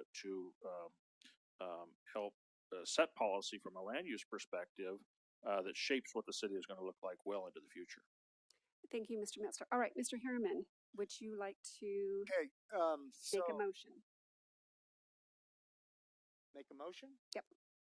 I haven't, recommended an amount. That's fine. You can. Okay. You can. I wanted to say a little more than that. You can. You can. Okay. I don't think So, you used up all your time. so- Okay, so as a former planning commissioner, I can say that the planning commission makes just as important of decisions as our city council. This city is 74 square miles and is moving forward in turbo boost. The planning commission were responsible for the zoning that went in our housing element. They make some very, very important decisions. The city does, as one colleague asked, they do supply a computer for them. And, I just feel they're tasked and everyone on the planning commission, I know for a fact, loves what they do. But, I believe the planning commission should be making $300 a month stipend and $100 for each additional meeting not to exceed 400. Now, you can look at the city of Big Bear, they're $184 plus retirement bi-weekly. Okay? So, this city is growing a lot faster than anything down below. 74 square miles is a lot more decision-making for Mr. Webb and his commission. So I move to increase the stipend to $300 and $100 for additional meeting, not to exceed 400. Thank you, Mr. Harriman. And so the chair did allow you to further introduce the item because when you originally did it, it was just such a snippet. So I thought it was reasonable under the circumstances. So we have a first to, we have a first. Is there a second? $300 a meeting? 300 a meeting, 300 with it was 300 a month. That's 300 what it is now. 300 a No, Yeah, 150, and they have one meeting or two? one. Oh, okay. Oh, okay. That, yeah, see, since we have 2 meetings a month, we thought they had 2 meetings a month. Okay. I second the motion. There you Thank you. And so the chair is going to make a substitute motion. Given the fact that the city council last year increased its stipend by $250 a month, and that hadn't been changed in many, many years, and thinking about everything that we have to do, I'm sorry, my substitute motion is for the per meeting to be 400 with a not to exceed amount of $625 a month. Is there a second? I second. Thank you. I have a substitute motion for that, which would be the third one. Sure. So mine would be to, right now is not to exceed $375 per month. I would say not to exceed 400 per month, and add a retirement rate of 2% to start immediately upon compensation. Is there a second? Hearing no second, we're back at the substitute that I made. Technically, it could have been an amendment, but in this case, it's easier to do it as a substitution. We have a first and a second. Discussion on the pending motion. Mr. Harriman, this is your item. No discussion. Okay. Member Irving, I don't have any discussion. thank you. Mayor Pro Tem, thank you. Member Gomez? Well, before that, what is it that you said? You said 400 and not to exceed 625. So does that mean it's going to be 625 a month? No. No. It's 400 per meeting, 75 per adjourned meeting, not to exceed 625 a month. So I don't understand. Probably what I don't understand is what they get paid now, not to exceed 375. So you're saying not to exceed 675 is where I'm getting confused. 625. 625. Would you? That since I was on the commission. No, we're in discussion on a pending motion, so I think that the motion is very clear. We have a first and a second. Well, it's So not clear. So my 400 per meeting for the stipend. and there's only one meeting. Yes, and not to exceed 625, giving in mind that there's compensation for adjourned meetings. Yeah, that's the part I don't get, but it doesn't matter. Madam Mayor, Yes. here's a city manager one. Oh, Mr. Messler. I just want to clarify the 75, you're saying for adjourned meeting, which could be different than an additional meeting? Yes. And so just want to make sure that you're intending to have. I'm just doing it the same way that it's here. I would imagine that was handled in the last resolution.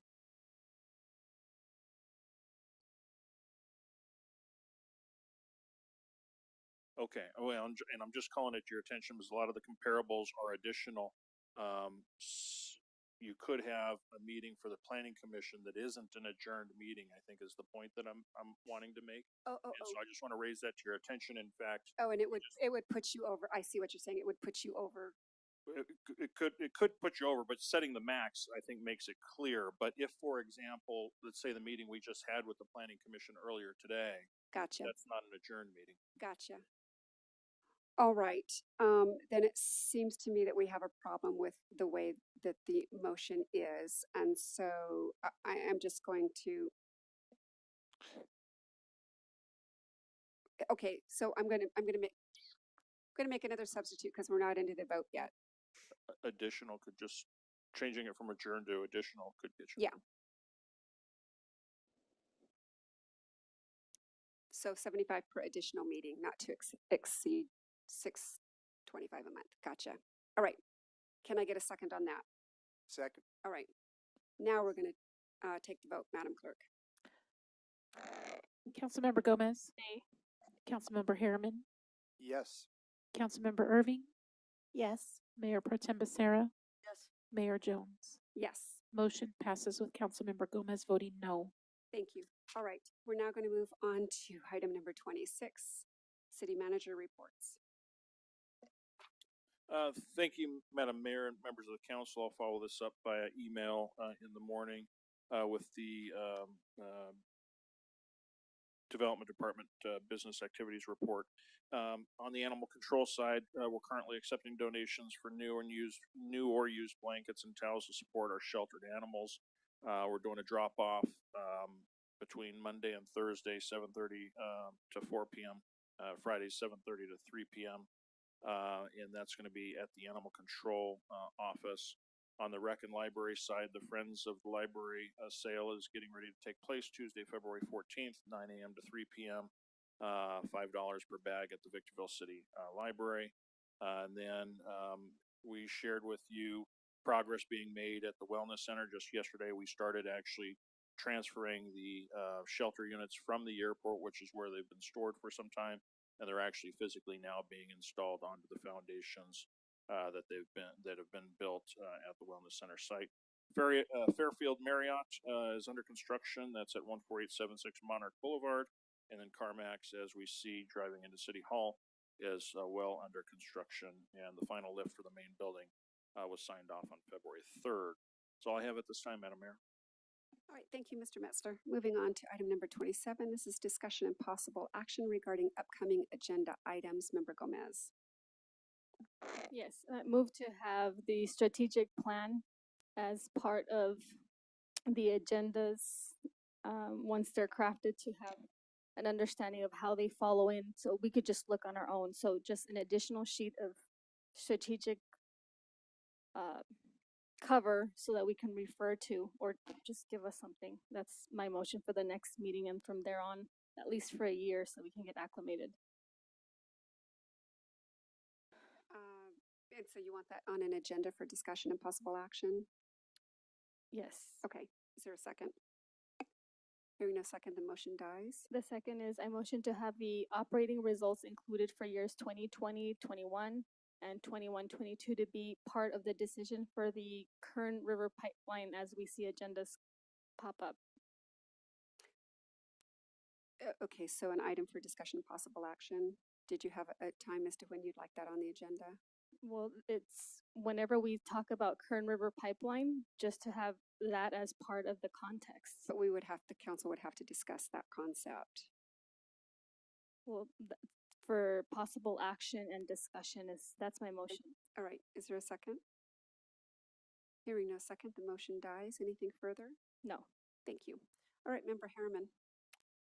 Yeah, I'd like to visit the idea of a workshop so we can get more local contractors to understand the kind of insurance and bonding they need so they can start bidding on city work, so we can have more local contractors working, doing work for our city. Now, you know, I've seen it. Okay, Mr. Harriman, we can't go into a lot of discussion on this, otherwise we're going to be violating the Brown Act, but I second that motion. okay, would this be for possible, it's a workshop, so you want to have a workshop put on the agenda? A discussion. A discussion and possible action about creating a workshop, okay? Do you have any timeline as to when you would want to see that on the agenda? I'll leave that to the discretion of the chair. Okay, we have a first and a second. Madam Clerk, the vote. Councilmember Gomez? Yes. Councilmember Harriman? Yes. Councilmember Irving? Yes. Mayor Pro Tem Becerra? Yes. Mayor Jones? Yes. Motion passes unanimously. Anything further, Mr. Harriman? That's going to do it. All right, Member Irving. Nothing, thank you. Thank you. Mayor Pro Tem. Yes, Madam Mayor, I'd like to put on next meeting. There's an event, it's a NALO event, which is the National Association of Latino Elected Officials. They're having their event. Last time they did, our Vice President attended. They're having their next one. I would like to have it put on that the Mayor Pro Tem, and the City Manager be allowed to attend. Okay, so that'll be a discussion action item for the next meeting? Yes, ma'am. All right, thank you. So that's for the approval, correct? For the approval. It will be up to the council at that time. Yes. Yep. All right, we have a first. Is there a second? I'd like to make a substitute motion for that. I don't know if is that possible? She made a motion. No, I don't. My time is not up. Okay, so it's just to include me to go as well. You can vote it. Okay, gotcha. So that would be the substitute motion, just Sure. to include myself. Is there a second on the substitute? It's really an amendment, but it works out the same. Hearing no second, the substitute dies. I'm still looking for a second on the NALEO. Thank you. I didn't hear you. Thank you. We have a first and a second. The vote, please, Madam Clerk. Councilmember Gomez? No. Councilmember Harriman? Yes. Councilmember Irving? Yes. Mayor Pro Tem Becerra? Yes. Mayor Jones? Yes. Motion passes with Councilmember Gomez voting no. That's it, Madam Mayor. Thank you. You bet. Thank you. All right, and the chair has no requests for agenda items. We're going to move on to item number 28, which is reports from council members. We're going to begin with Member Gomez. Yes, absolutely. Typically, my reports are very similar. I'm a person who does a lot of one-on-one door knocking and helping individuals with any issues that they may have. Regardless of what any council member may say, my duty to the general constituency is to be a resource within the confines of my intelligence, within the confines of whether I have social barriers or economic barriers. It doesn't matter what it is. I am a council member that I'm full throttle, 100% helping members at any level, any regard, and I've done so for the last 6 years, and that will continue to be the base. So recently I've been helping a lot of members with self-representation and pro per, which is really exciting. Doing a lot of commission post complaints, very fun.